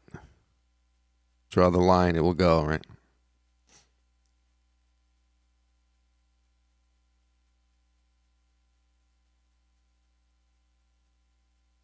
What else? Yen pairs. Yeah, so that's the pound. It has some consistent higher volumes down here. So it's a mix of buying and selling. There's no result from that increase in activity.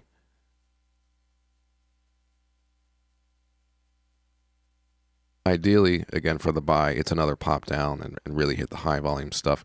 And typically, more times than not, it's happening closer to US Open, those kind of setups.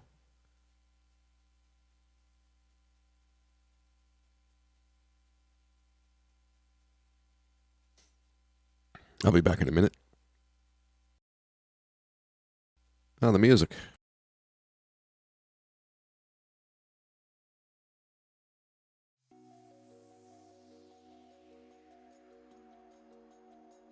Put on some of that crap the kids listen to. Right, Carmen?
Suppose we just look into things a little further, a little further, a little further.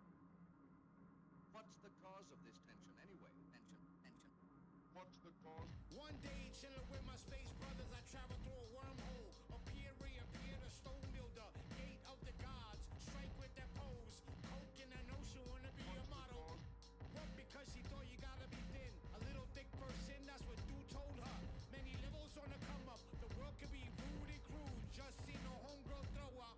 You won't regret I took steps in 88. I'm straight, a barrel click, a signature sound, you see them jakes. Just as hungry as mates, we all in here.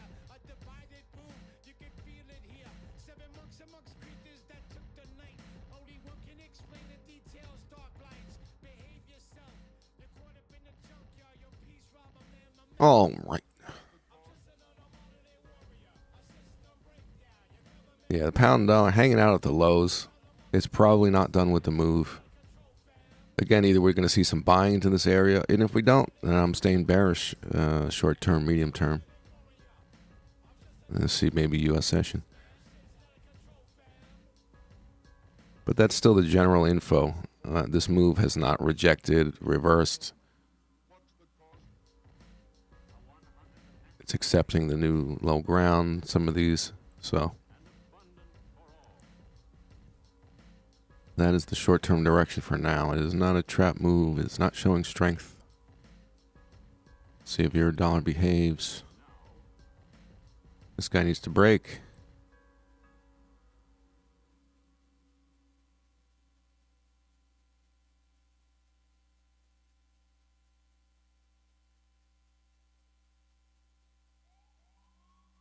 Carbon? Nah, just some spammy stuff today.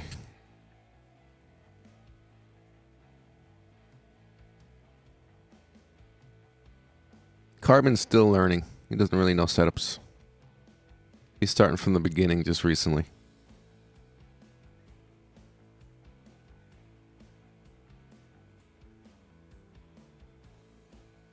How's that oil trade going for you, Carbon? Going good. It's your first trade ever, right? Little swing position on oil. Where are we now? Ooh, that's a nice rejection off 80 and change. That isn't. They're still buying. Like I said, I wouldn't buy until it gets lower. I'm just going to hold what I have, which was from. Is it marked up on this chart? Wherever the heck I bought it. Oh, it's on the other chart. What a mess. Where's all my stuff here?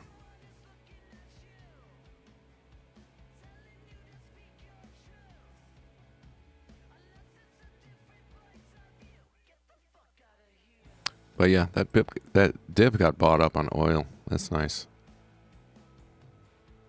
See, we get up to the mid-upper 80s next. That's a nice one. Let's see where it was. 618 overshoot. Fake break pattern. High volume. That's an example of what we're talking about today, right? There it is. There it is again. We keep seeing this.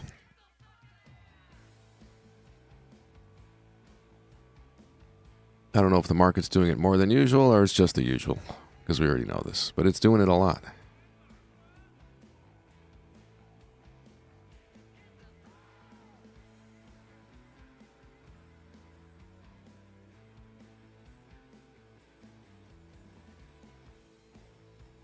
Oil is good.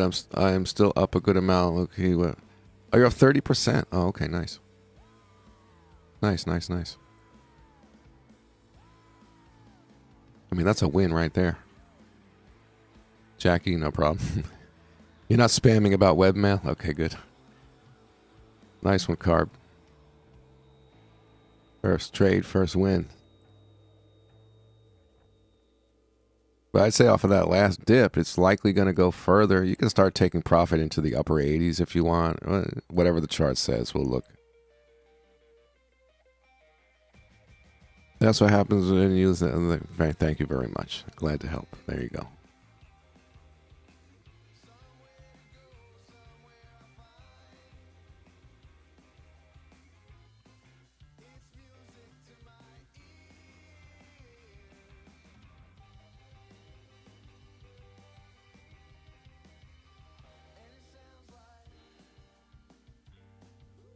You're deciding on buying course on volume. Cool.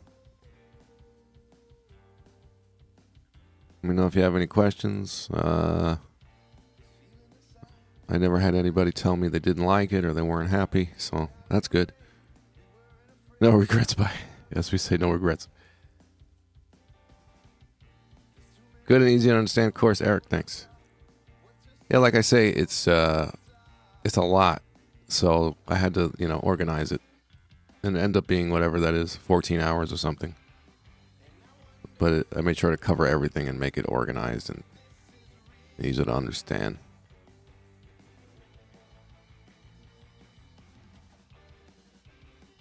Come on, behave. Maybe we'll get the 14 bounce.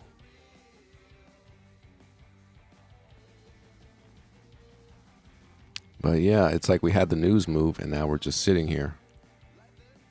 But nothing about these lower prices is telling us to buy. So we're just kind of sitting here low and I have a scalp short. It's not behaving.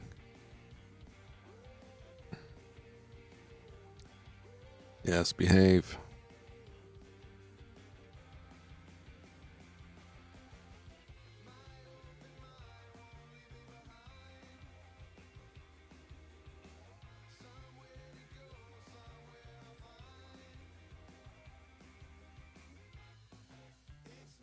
This guy doesn't want to break out. Well, if it gets really below that 14, we're back in the weeds. We might go further. But still, I wouldn't want to be buying against it. Chart does not say to do that, right? Structurally, price-wise, volume-wise.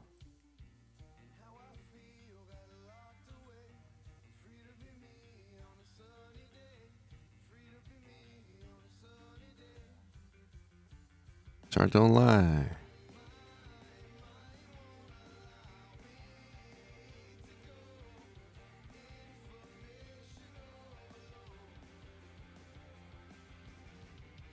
Yeah, I don't like being in this position, but that's just where I am. Getting into here, right? It bounced so quickly off this low, and I wasn't up very many pips. Even as a scalp, but still. I gave it a chance, and without a lot of volume, yeah, the 1 minute showed a bit of increase. Normally, if you're not getting much volume here, you're going to try to break that. And that's where I was looking for on the scalp target. But I'll get out at 70 if that's the case. Again, here is a break test continuation pattern too. So that's going to be failing and we'll make a new higher high. So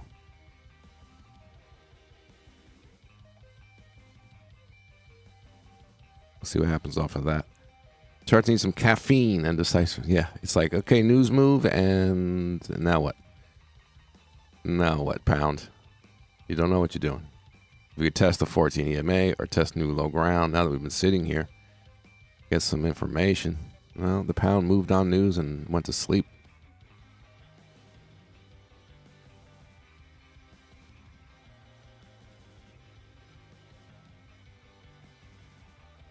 Again, there's just no reason to buy on any of these. If you look at this stuff, this could be a price area, but you don't see the demand coming in there.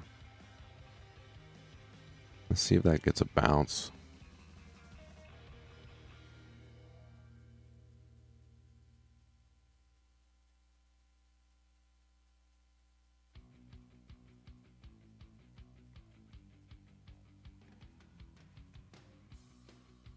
More espresso, less depresso. Oh, God. You thought of that all by yourself? 455, 5-minute EU closes bullish and haven't took the low. What is this? 455 is you're talking about that. Okay. And you're saying close bullish. Yeah. And I'm not sure what you meant by that. Haven't took the low.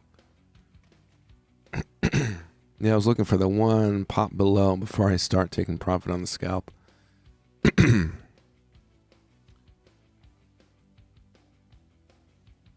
Body back. Nice. Okay. Very gangster of you.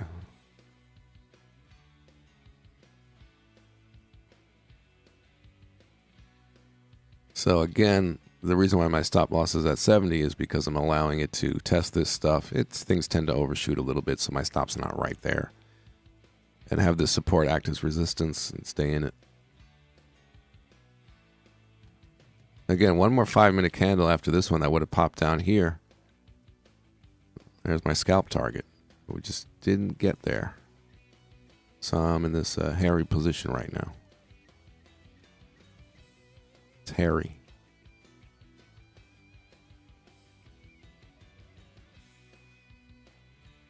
Is this the last week in January? Yeah. Where are we? Where am I? It's January 24th. Oh, okay. Next week is the third. Okay, the first is Wednesday next week. Okay. Which means we probably have, non-farm and all that next week. Okay. And we're dealing with CPI now. CPI week. PPI, PMI, all that.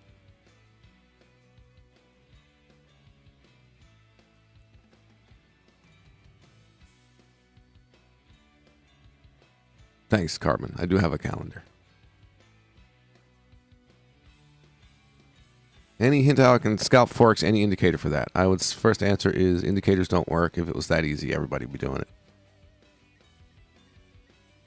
They look good in certain conditions and they do terrible in other conditions. So I'll save you the trouble of indicator trading. This is my opinion. I don't know why you're particularly looking to scalp. If you don't know how to trade, I would say, how do I make money doing this? I don't know what. I don't care what it is. How do I make money? With no particular demand on how to. Want to scalp? I don't know. It's exciting. But I do scalp and I mix it up. The best thing to do is watch my YouTube videos to learn for free.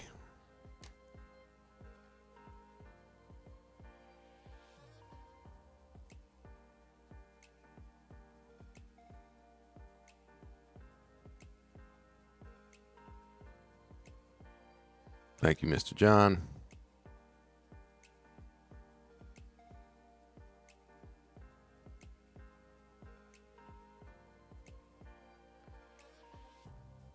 You've been watching all my videos. Cool. Only trouble is spot absorption.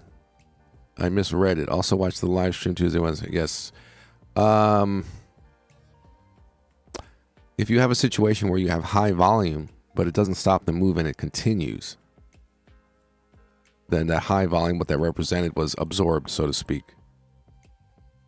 But, I mean, you don't need to put any particular label on it. Just say, either the strength or weakness is confirmed or not by reaction. But absorption, let's say you're moving up, right? You hit high volume weakness, what looks to be high volume weakness, and instead of continuing to down off of that weakness and showing lack of demand on a test, this is basic VSA stuff, instead of that, you continue the move anyway. So whoever was selling, it was absorbed, so to speak. So really the reaction tells you. You can't rush judging the reaction of high volume. You got to give it time to do what it's supposed to do to confirm it.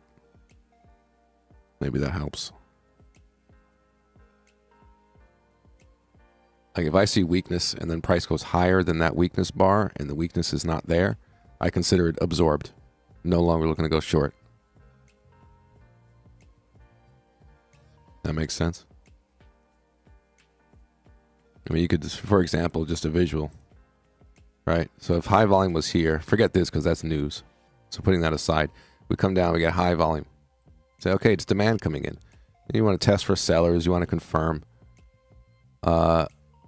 And then let's say we continue down here and we look like this, where the lower prices came in on low volume. So whoever was buying here, hypothetically, we didn't see that, but hypothetically, whoever's buying here is no longer doing that, right? So it's like the buyers are absorbed, so to speak. They're gone in that price area. If now it accepts it, it goes lower, and the volume is just flat. Then the long entries, the buy orders are not active anymore, right? Buying into selling, it's gone. If we actually moved up from this and got a test on the 14 EMA or what other levels we may have, support to resistance, and we actually saw no supply and then continue, then we spot an imbalance. And we say, okay, the buying has taken over. We're bullish. It's a little reminder of absorption volume. Maybe that helps, Mr. Body Bag. When you say test, do you mean the standard VSA test? In that case, I meant test, standard VSA, because I use the word test for anything. I want to see it go somewhere and tell me some information, and I just use the word test. If you're talking about VSA, that's the actual definition of test is once you've seen strength or weakness, finding out about the other thing. If you've seen strength, you're testing for supply. So high volume strength, low volume supply on the test. Now you have your basic VSA bullish environment. You're looking to go long in that case.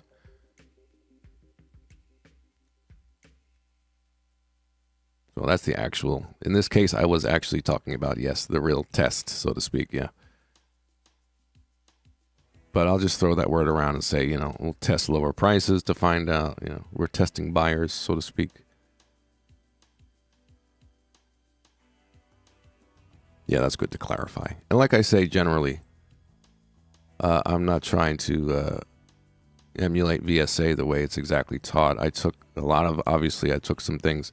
I changed a little of it. I leave out a lot of different words that mean the same thing and made it into my own thing, and then the Wyckoff stuff and a lot of the basics I'm using, obviously, from those things. As I say, the way I trade is I didn't invent this stuff. I just took the best pieces of what I thought was helpful and left out the rest, which is a lot to leave out. Trying all different kinds of things, volume profile, and all these different things. And so this is what I'm left with.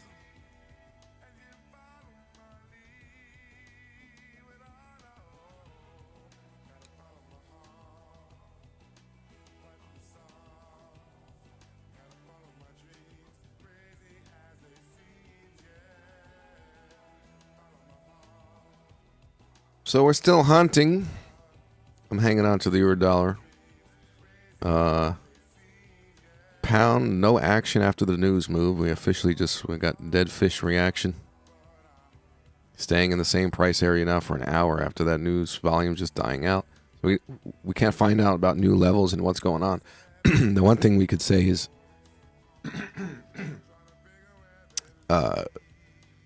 it's a bearish reaction because the lower prices got accepted.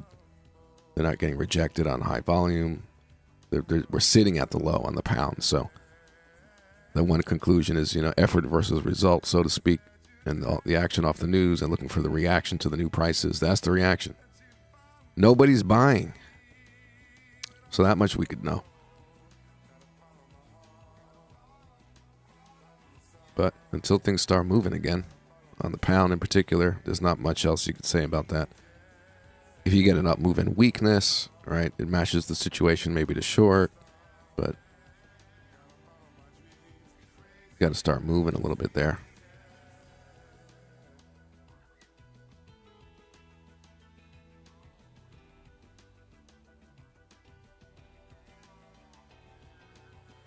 Did that already do a fake break right there? Yeah. Not much volume on it, but there's a swing point.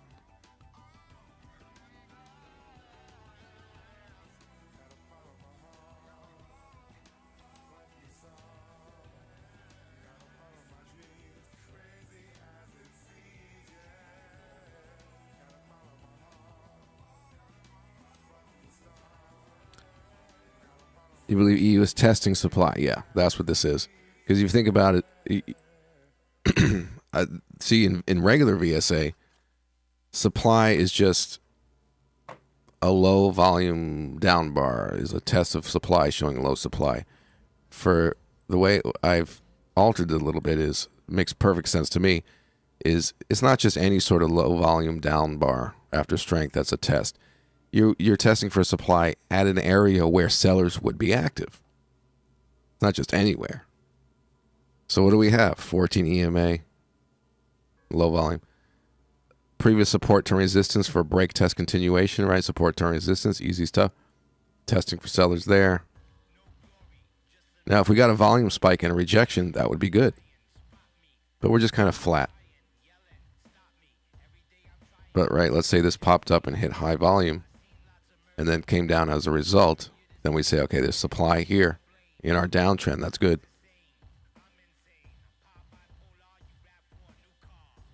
Or if you had high volume strength, of course, off of this low, right? And then you see low volume there, testing for supply, and then moving up as a result. And a nice bullish pattern of, right, getting back above here on low volume test after strength, right? Classic VSA imbalance, high volume buying, low volume selling. High demand, low supply, and you're expected to trend up after that. But I think it makes sense to do that in areas that sellers would come in if they're active. And we know that's easy stuff like 14 EMA, support turn resistance, resistance turn support, fib areas. That's about it.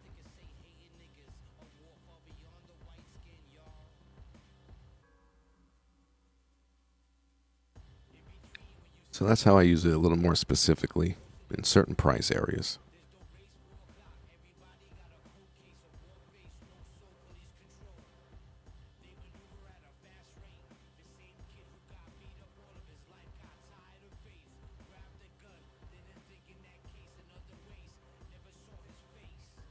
I don't know what song is playing right now. Are you guys listening to some rap?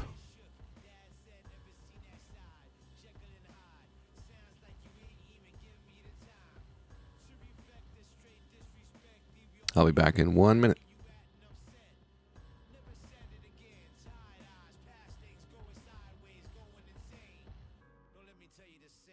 But Dr. Laird, can people do anything to avoid tension? Yes.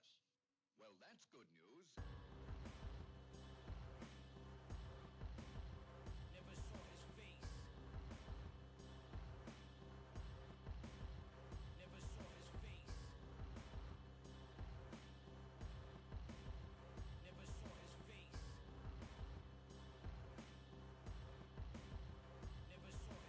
Tell people more about the advantages of our product.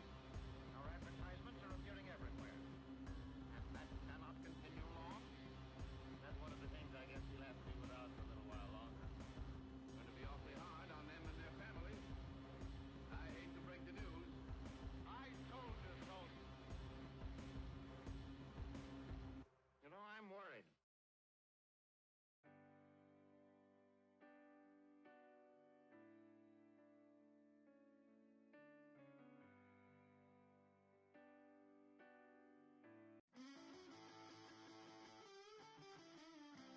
City kids doing shrooms late at night in their rooms on the street, skipping school, getting high and shooting pool, and everywhere that they go, you can hear a radio to the sounds they are swaying.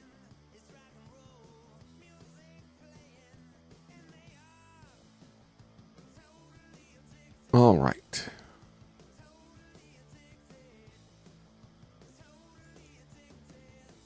Put on everyone's favorite rock and roll song.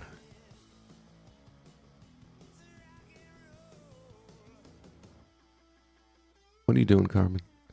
I like that. Where sellers, where the areas I like that, I learned something today. Okay, good. Makes sense to me. Yeah.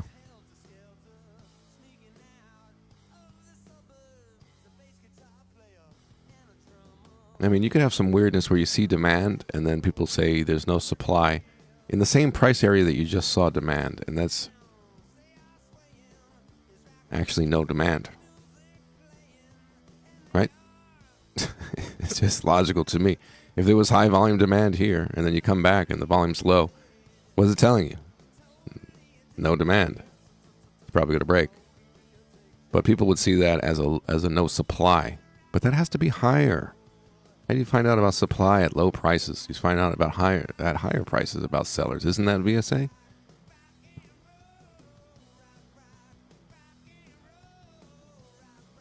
It makes more sense. Somebody channel Tom Williams and ask him about that. Well, you're correct, sir, about that.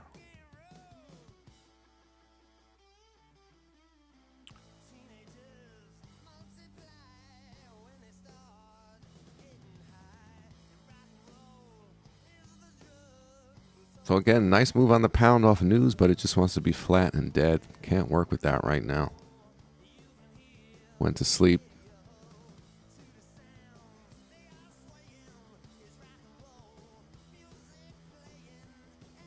This guy structurally kind of got itself into a mess.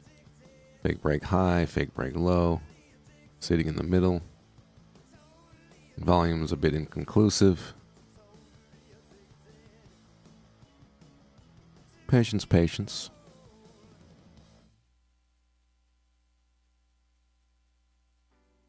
Gotta keep moving my line. This thing's not going anywhere. Floundering. Yes, channel Tom Williams. Let's do it. Ask him a question about trading. That's so stupid.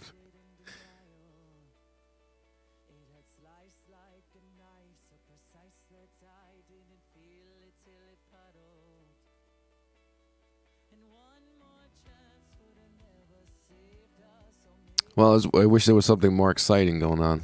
But the dead pound, the floppy EJ, and generally just the dying activity. What are you going to do? Be patient. Hope this pops up.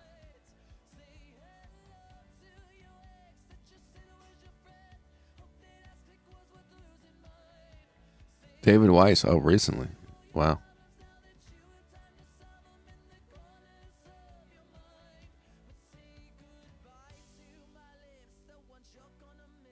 Hit the like button. Thank you, Collins.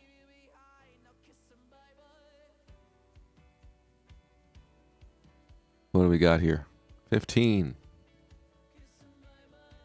We're down to the core group, guys. All the stragglers have left. Oh, this guy's taking too long. He's talking about floundering pound. I'm gonna go play Call of Duty. You died a couple months ago, body back? Did you reincarnate and now you're a talking baby?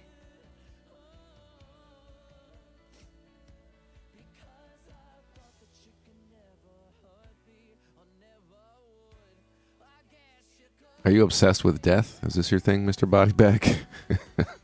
We don't need no emo action in here.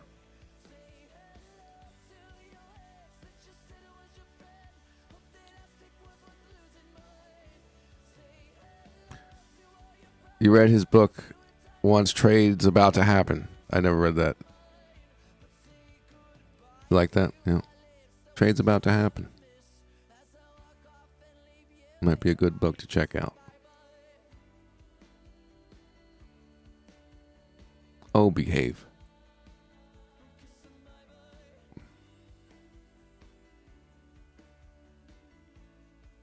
Everything's just lost its momentum. The activity's so slow now.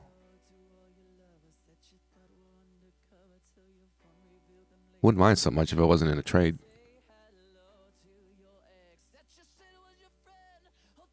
So slow.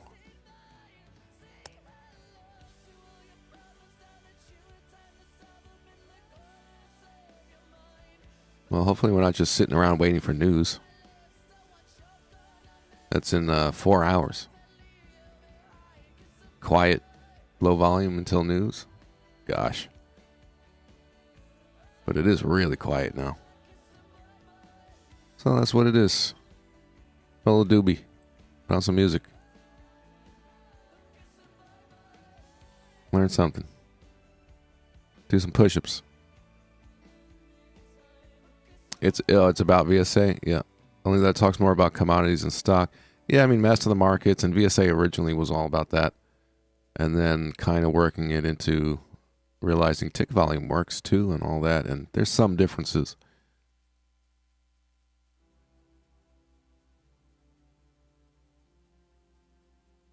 You're playing Call of Duty right now, Carbon, and listening.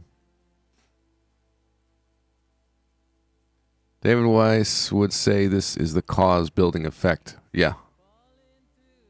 Same kind of principle, yeah. And that's how smart money works, yep. Cause being high volume, I would imagine. And being able to see the effect as in the outcome. Effort result, as it's called, yeah. 7 a.m. should have some momentum. I think so, yeah. In an hour. Yeah, I don't think it's going to stay this dead for 3 hours and 45 minutes till news. I don't think it's going to be this dead, but we are in a really quiet period. So, obviously, I'm not looking to get in anything. I would want activity to pick up along with something on the chart. So, as long as volume is dying off like this, you could already know I'm not getting into a trade, another trade. As long as volume is low like this, I will not be doing anything. But yeah, I don't think it'll stay like that for 4 more hours till news. Yeah, probably pick up soon. You're not playing COD, you're playing 2K. All right. Are you using your big man or your shooter? So at least you're being productive on your day off. Go learn FL Studio. What are you doing?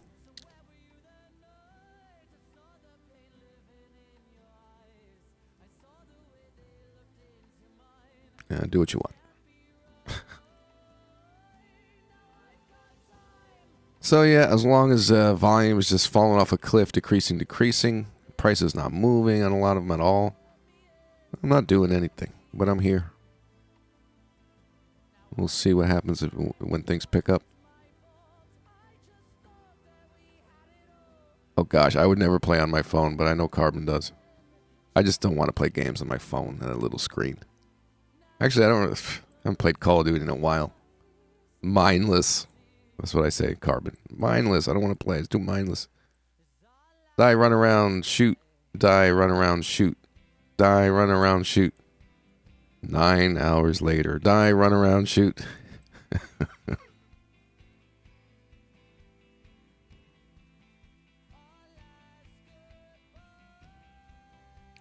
The objectives are kind of fun when you have a good team and you're playing the objectives. It can't be just randomness. One-on-one, you're 15-7. You're keeping track of your win-loss in one-on-one. For real.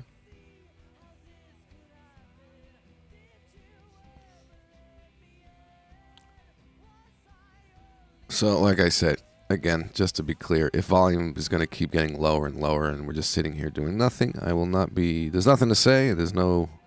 You already know my analysis, which is if we dip and see high volume strength, I'll be looking to buy. If we dip and we don't see strength and volume's not showing demand coming in, I'll have to believe it and have a short bias, at least for the short term. So that's it until things start going.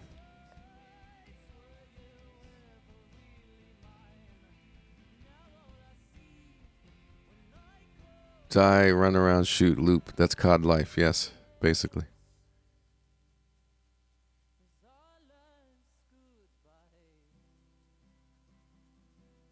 What do you think of the Eurodollar short, guys? Maybe. It's the longest scalp I ever been. Scalps are supposed to be quick.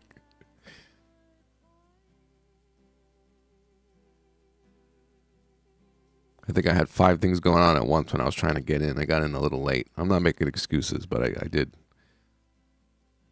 My wife texted me at 5 in the morning, which she never does. I'm like, oh, what's going on? Nothing. Got spammers up in here.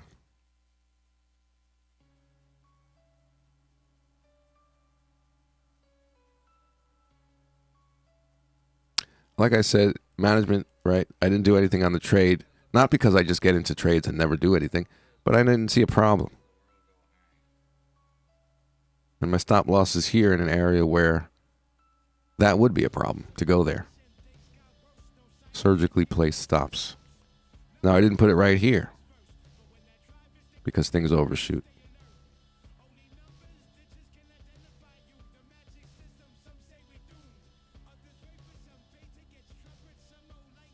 Well, if this turns out a win, then I'm,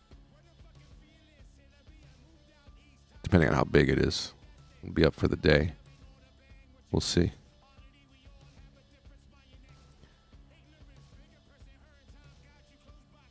Are you still applying the London Open 30-minute range? It's the 1 hour, the first hour. Yes, I am. You can look at the video I made called the London Hour Trade. and follow the rules of that. High and low of the first hour of the session, looking for a break or a fake break at the highs and lows. Yes, yes.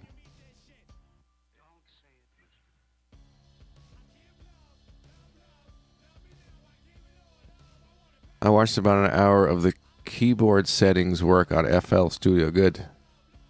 Carbon wants to get into making music, and I'm pushing him to do it. I'm into free will. Everybody's got a choice of free will. But if somebody says, I want to be doing this, then I'm going to be annoying and tell them to do it. Right? Wouldn't you want somebody doing that? I said, Carbon, what do you want to do? He says, Pete, I want to dance. No, he didn't say that. He says he wants to make the music. So, okay. FL Studio is only $100. You get all updates for life, and it's a perfectly good place to start. If not, stay on if you like it.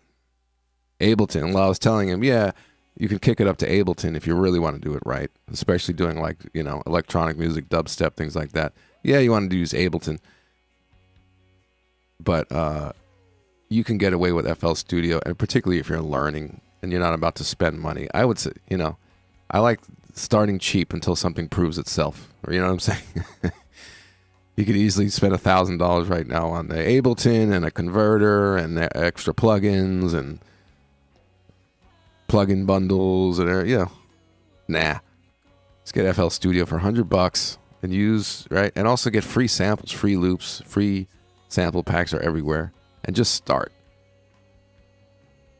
So that's good. I don't use really keyboard shortcuts much. Some people like that's their whole life, keyboard shortcuts. You have to use two hands for that. That's too much work. I have to hold my coffee or joint with the other hand on. When is the first hour of London? For me in New York, it's 3 a.m. You can always check, because that's important. I'm watching the EU, by the way. Yeah. About London Open, because we're talking about the London hour trade, one thing to point out is, first of all, you can check forexfactory.com and make sure that it has your night shift. That's me. I never posted with this account. 4:53 a.m. is my time, so you got to make sure it's the right time. And you'll get, of course, it'll tell you when the market's open. Where's that thingy? There. See, 3 a.m. if you could see. Right? So it's 3 a.m. for me when London opens. But when the clocks get changed, daylight savings, all that, you get a couple of weeks of it starting at 4 a.m. And I don't think, have I? Dealt with that and dealing with the London hour trade and making sure it's all good. Because for half the world, it's off still. Like, not everybody changes their clocks at the same time. Anyway, just keep that in mind. I have 2 weeks of London Open being at 4 a.m. I hate that. Because then I really can't get going till 5 a.m. It's rough.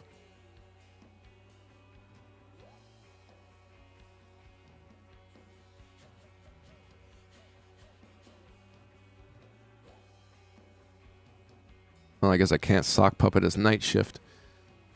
Since you all know it's me now.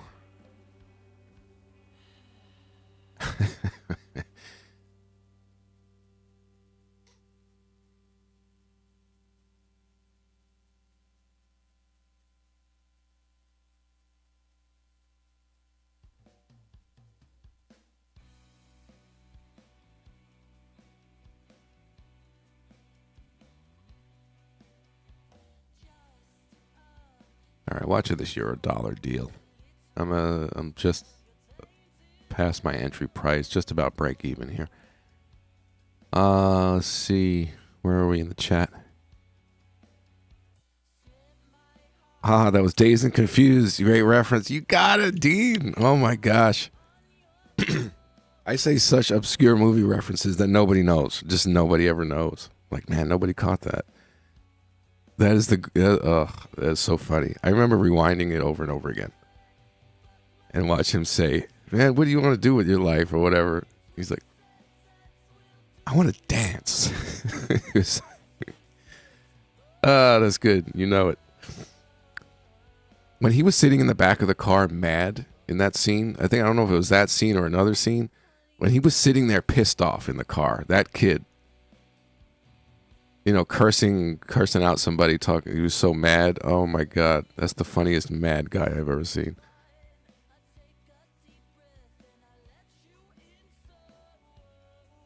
He's like a nerdy guy. I think he was like mad at the jock, like he was gonna do something. Yeah, right.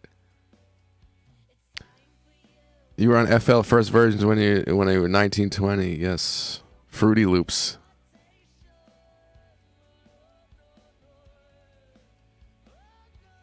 It is one of the greats. He got bashed by Clint. Oh, did he? Oh, right. Man, I want to see that movie again. Dazed and confused.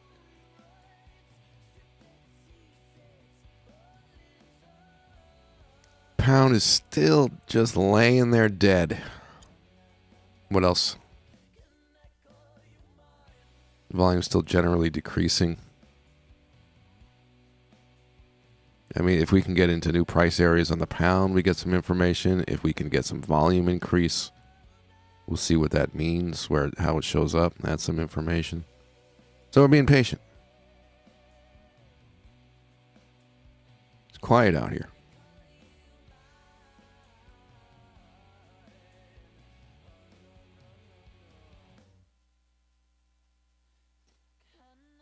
Telling you, Carb, let's go. Dance off.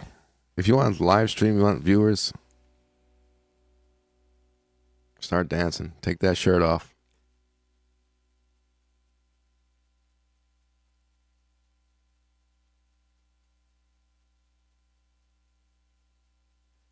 You guys want to have a dance off in Discord?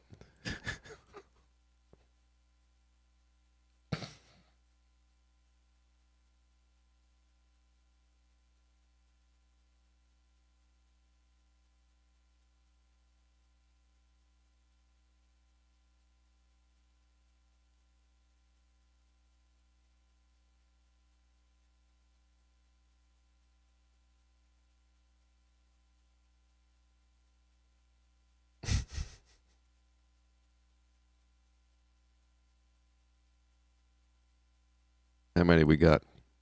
22. Blowing up on YouTube, people. I'm ready for endorsements. You know, I actually get a lot of emails to endorse products. You would think not with my 25 viewers. 22. Yeah.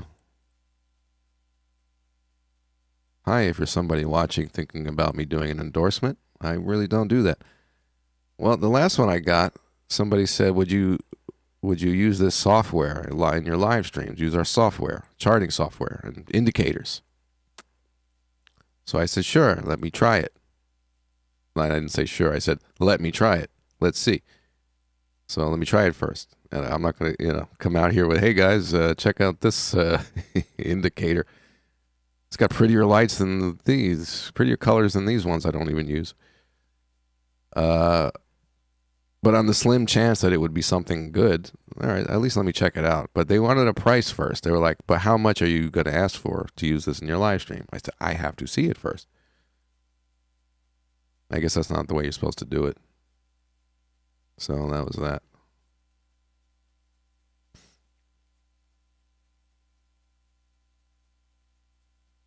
Little is better. I think I agree with you.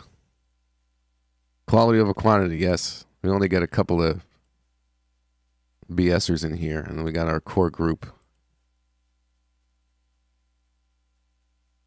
That's all we need. Again, like I say, for me, doing this just keeps me focused. I trade better this way.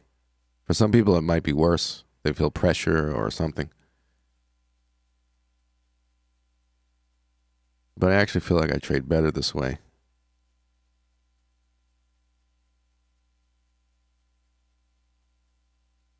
Well, maybe one day it'll just be me and Carbon.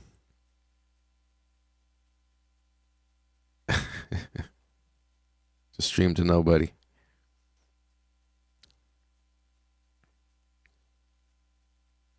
No, it's all good. All good. At the end of the day, if I'm doing good in my own trading and you guys are improving in your trading, cool. That's all.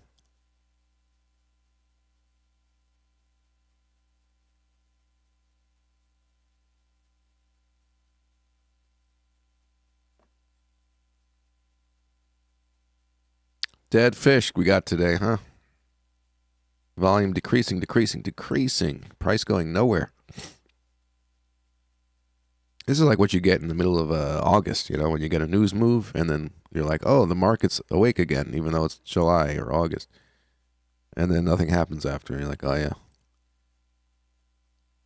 Dead markets can do that. They could trick you on news. You think things are going. And then 10 minutes after, 15 minutes after, just nothing.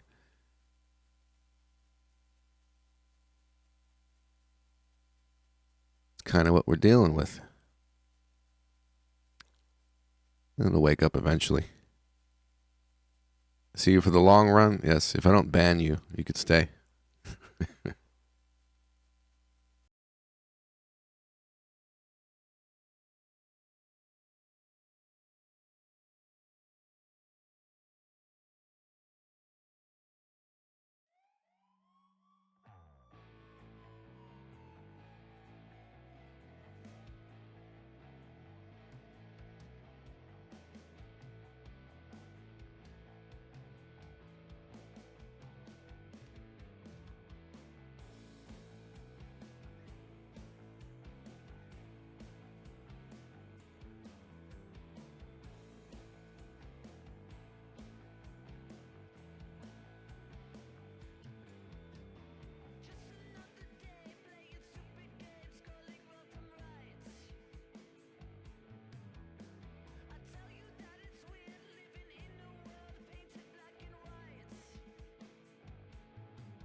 Oh, my mic was muted. Okay, I'm back.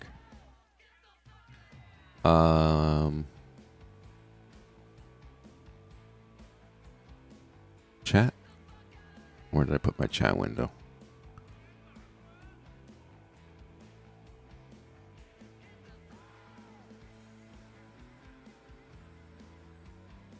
Does anyone try DD Index? What's that? It's an indicator made by a Brazilian guy.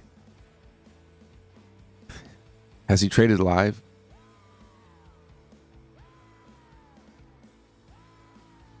Pete, do you have the stream set at 18 and over? No, I don't think so. Why? I don't even see where that is. I probably could edit it and get in there. No. It's not 18 and over content.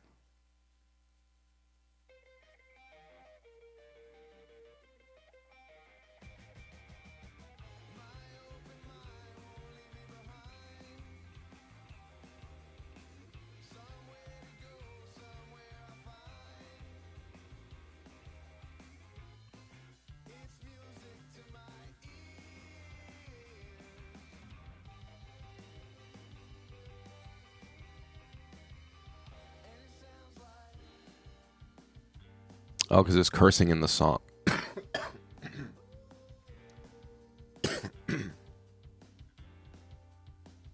Oh. That's probably okay. Whatever. I know what you're saying, but...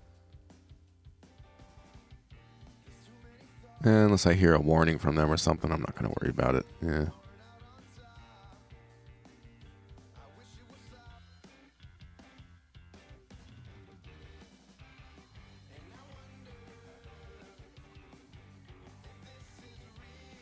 So slow today. Start out with a bang on news and doesn't want to do anything.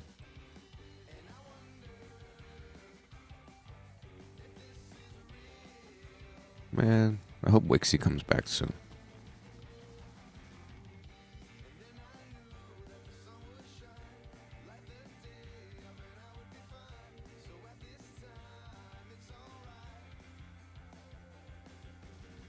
Is he trading live? Good question. I say that kind of as a joke, but you know what I mean. I never saw it trading it live. Yeah. I feel like if anyone has anything of value, I mean, everything's so saturated with things that are not proven.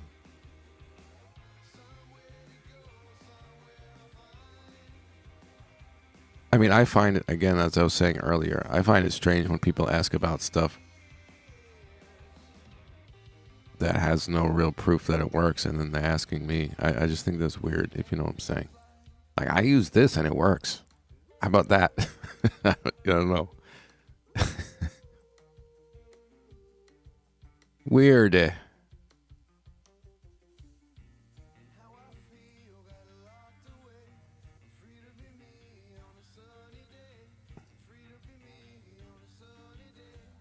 FOMO on EU buys? I don't see any reason to buy or sell.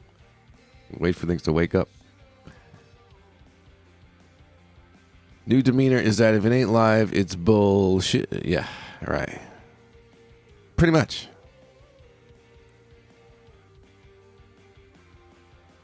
Oh gosh, yeah. Yeah. I don't want to keep bashing. No. Yeah, we talked about it.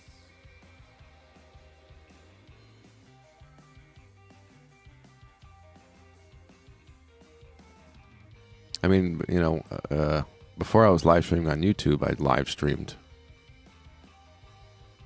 for years as a subscription, which if I wasn't doing very well, I wouldn't have done it for 10 years. Some people in here might have actually been with me back then, right?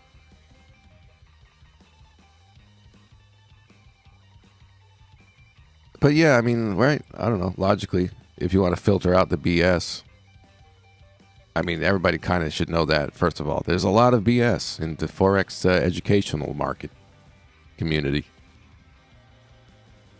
A lot of BS. What are they saying? Those who can't do, teach. A lot of that. So, you know, you need a way to cut through the bullshit and see some proof. That's all I'm saying. You see from my perspective. You're not a weirdo.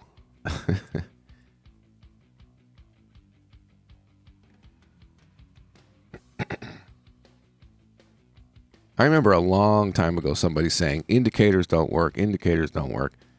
I'm like, who is this ass who just knows better than everybody else? Oh, we all must be wrong then. Well, yeah, actually, we were all wrong. Yes. Okay. Find out the hard way, right?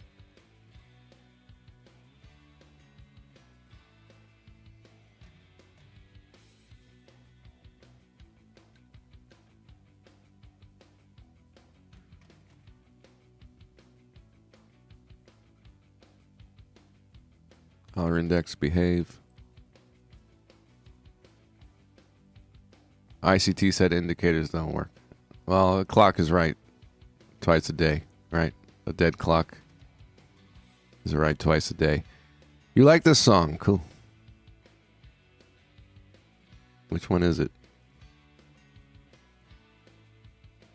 Oh, yeah. You know, with this song, I'm waiting for the singer to come and do his vocals. He's a very busy guy. So it's an instrumental for the moment.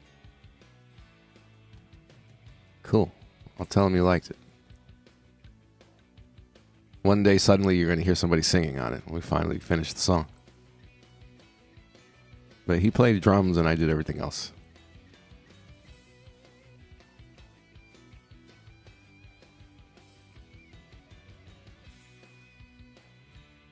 Hanging on by a thread here, huh?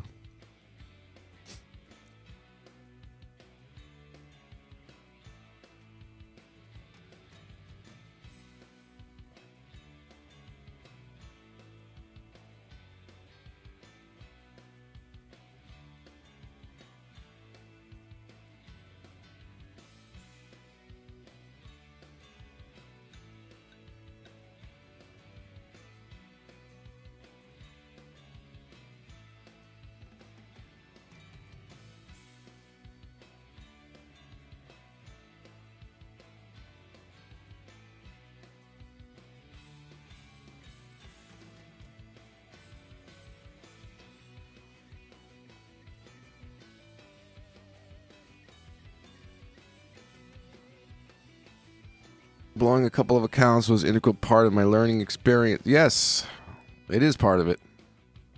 Just has to be. My first blown account was in 2003. $350. Would have made more money doing nothing. I would have had more money just sitting, staring at the wall. But yes, the experience. Part of it. It's like if you never get burned by the stove, you don't really fear touching it until that one time. And then you make sure that never happens again. Risk in check. Risk in check. Always, always, always. Wyckoff say supply and demand is the truth, and thing else, nothing else should be. What? Thing else should be from it, or it will not work. Exactly my words that I would say. Body bag agrees. That's exactly how I would put it.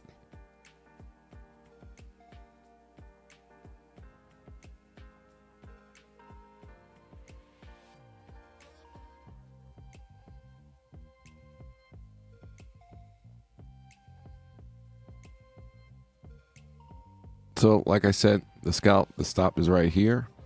It's there for a reason, to allow this overshoot crap. But yeah, I'm not moving it or anything. So that is where I would want to be out of the trade anyway. It's just giving that extra room to overshoot. That's about all I would give it, and that's fine. If it didn't hit my stop now, then good. It has to break that high instead of just a overshoot of one bar.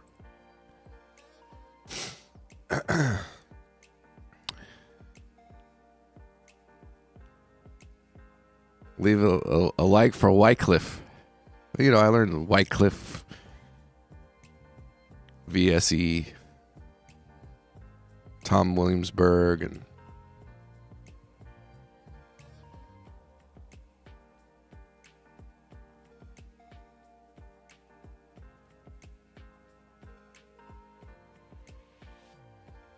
Sherlock Holmes.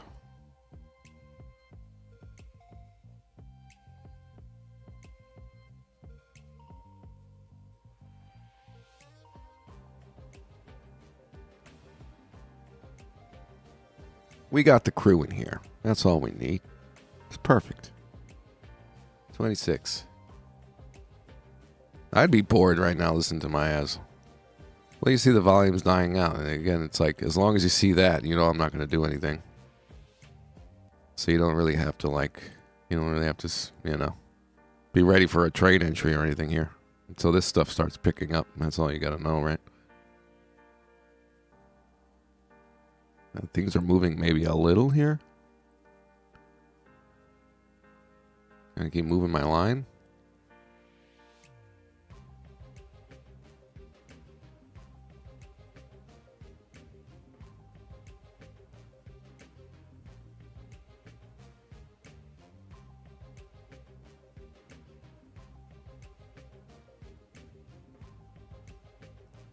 Autocorrect. Okay.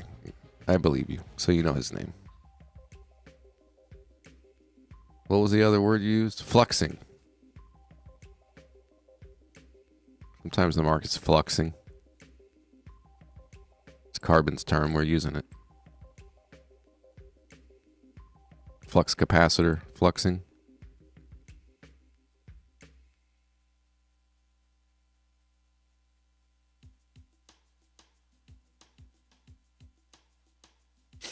Look at that. Scared you, huh? How exciting. 2 pips from my stop loss, and then we're going to go. Let's go. I don't know.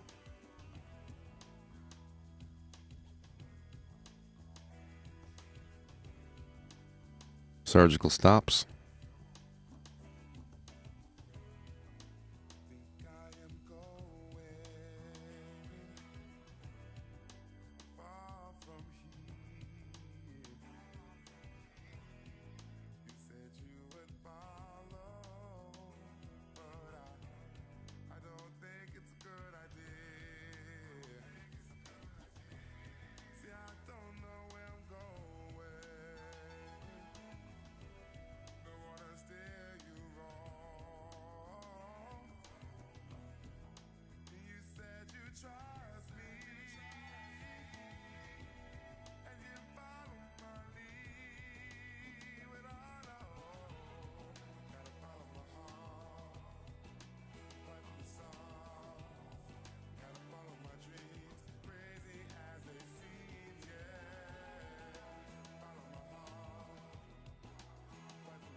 Yeah, it kind of sucks how things were going, and then not.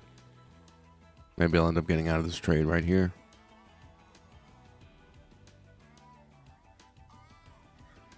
So dead fish. At this point, I probably wouldn't look for a trade until, unless suddenly things pick up, until the U.S. session.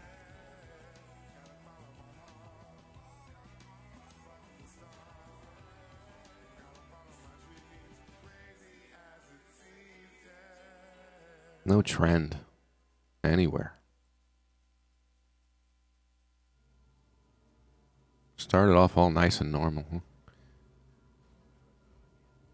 But yeah, every day is different. Market's constipated. There you go. We got a IKEA maybe? Ikawa coffee roaster a while back, and fresh roasted beans are the crack of the coffee gods. Ooh. Fresh beans. That's another level. I got to get to that level. Got to up my coffee game. John Fact, I want to enter a buy on EU with you.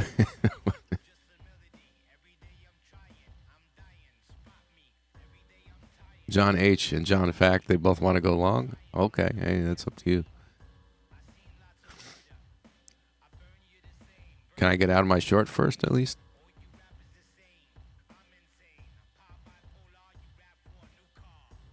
Look at this tease.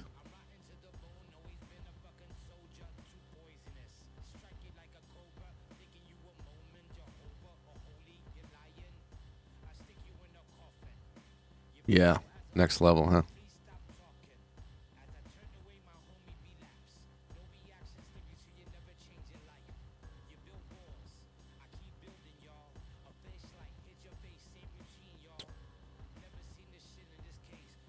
The market could have given a warning and just been like, we're not doing much today, guys. After the news, we're just going to not really trade. Big money, no. Let us know.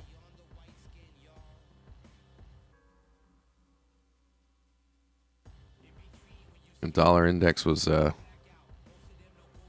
really trending nice. And if it was going to continue doing that, we would have seen that.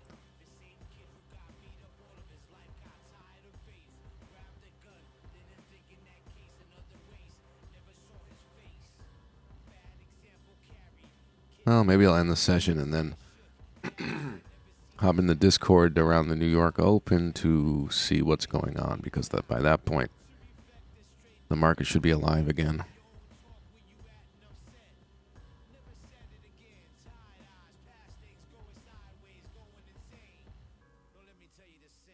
But Dr. Laird, can people do anything to avoid tension? Yes. Well, that's good news.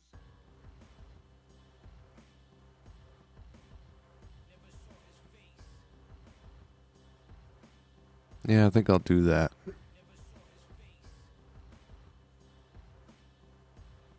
It's just not even close to giving me anything at all, right? You see it. The market says do nothing, right? Gotta listen to the chart. Chart is the boss. I am the employee of the chart. Chart says take a coffee break. Okay, yes, sir.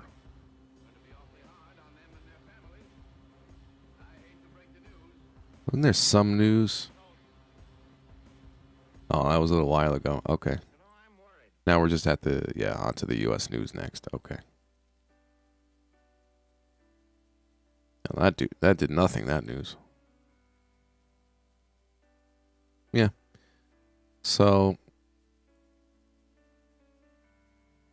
I'll let this thing do whatever it's going to do. Manage it if it goes down. And then I should be able to hop in the Discord, see if we get down moves and strength to buy U.S. session. If we get down moves and we don't see strength, we have to believe it, say it's still bearish. You could get weakness along with that. We got some levels mapped out as far as U.S. session, things that could happen. Again, I was hoping this would drop here for that scalp, and then ideally we get some strength here for the up move. But if we end up down here looking for that strength, if it breaks without strength, it's bearish, it's likely going to support. So I would believe it. It's nice low prices if they want to buy, right? A little lower maybe.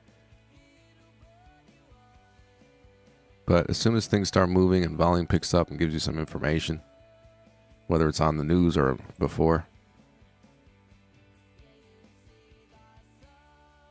that's all you can work with. Lower prices, do they buy or not? Especially if they don't. Higher prices, do they sell or not? If they sell into high prices without seeing strength, again, can't get married to the direction, as they say. It's only intraday. I could be bullish overall and have long trades for the whole, short trades the whole week until I get to a low enough price where there's buying, you know. But that would be a nice plan, and things going according to plan, to drop down and see that strength. We'll take it as it comes. I'll try to get in the Discord and help out. And you guys are learning, so do your thing. That's good.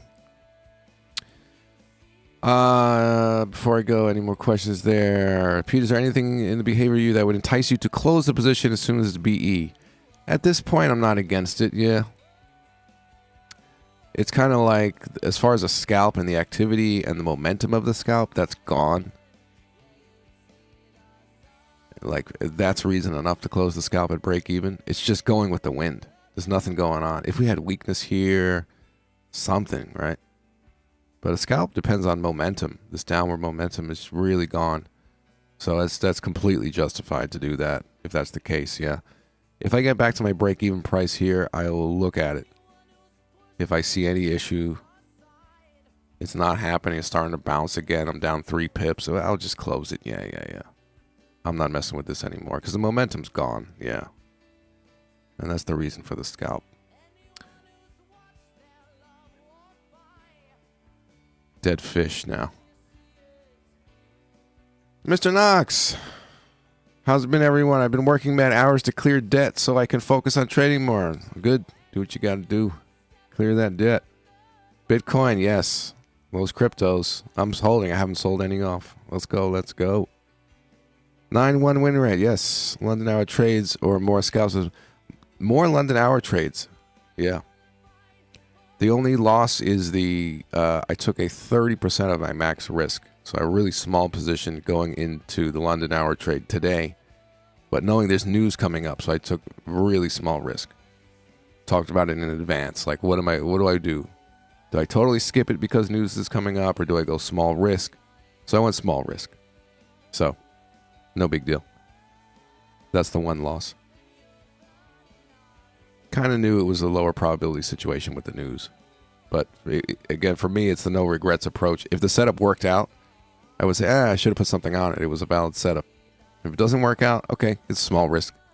No biggie. So that's the way I approached it. A few of you guys in here just said, I'm not messing with that trade. I'm not taking that trade. So you were right. Good call. Good call on those that did not want to mess with the pound before news. If you went full risk and just ignored it, that would be irresponsible, right? We all knew it was coming. So, yeah, good stuff. Good stuff. Yeah, 6-1 for the month. Yeah. Yeah, pretty quick, right? You're not waiting hours and hours, yeah. So nice to have those trades early. Yeah, more days than not.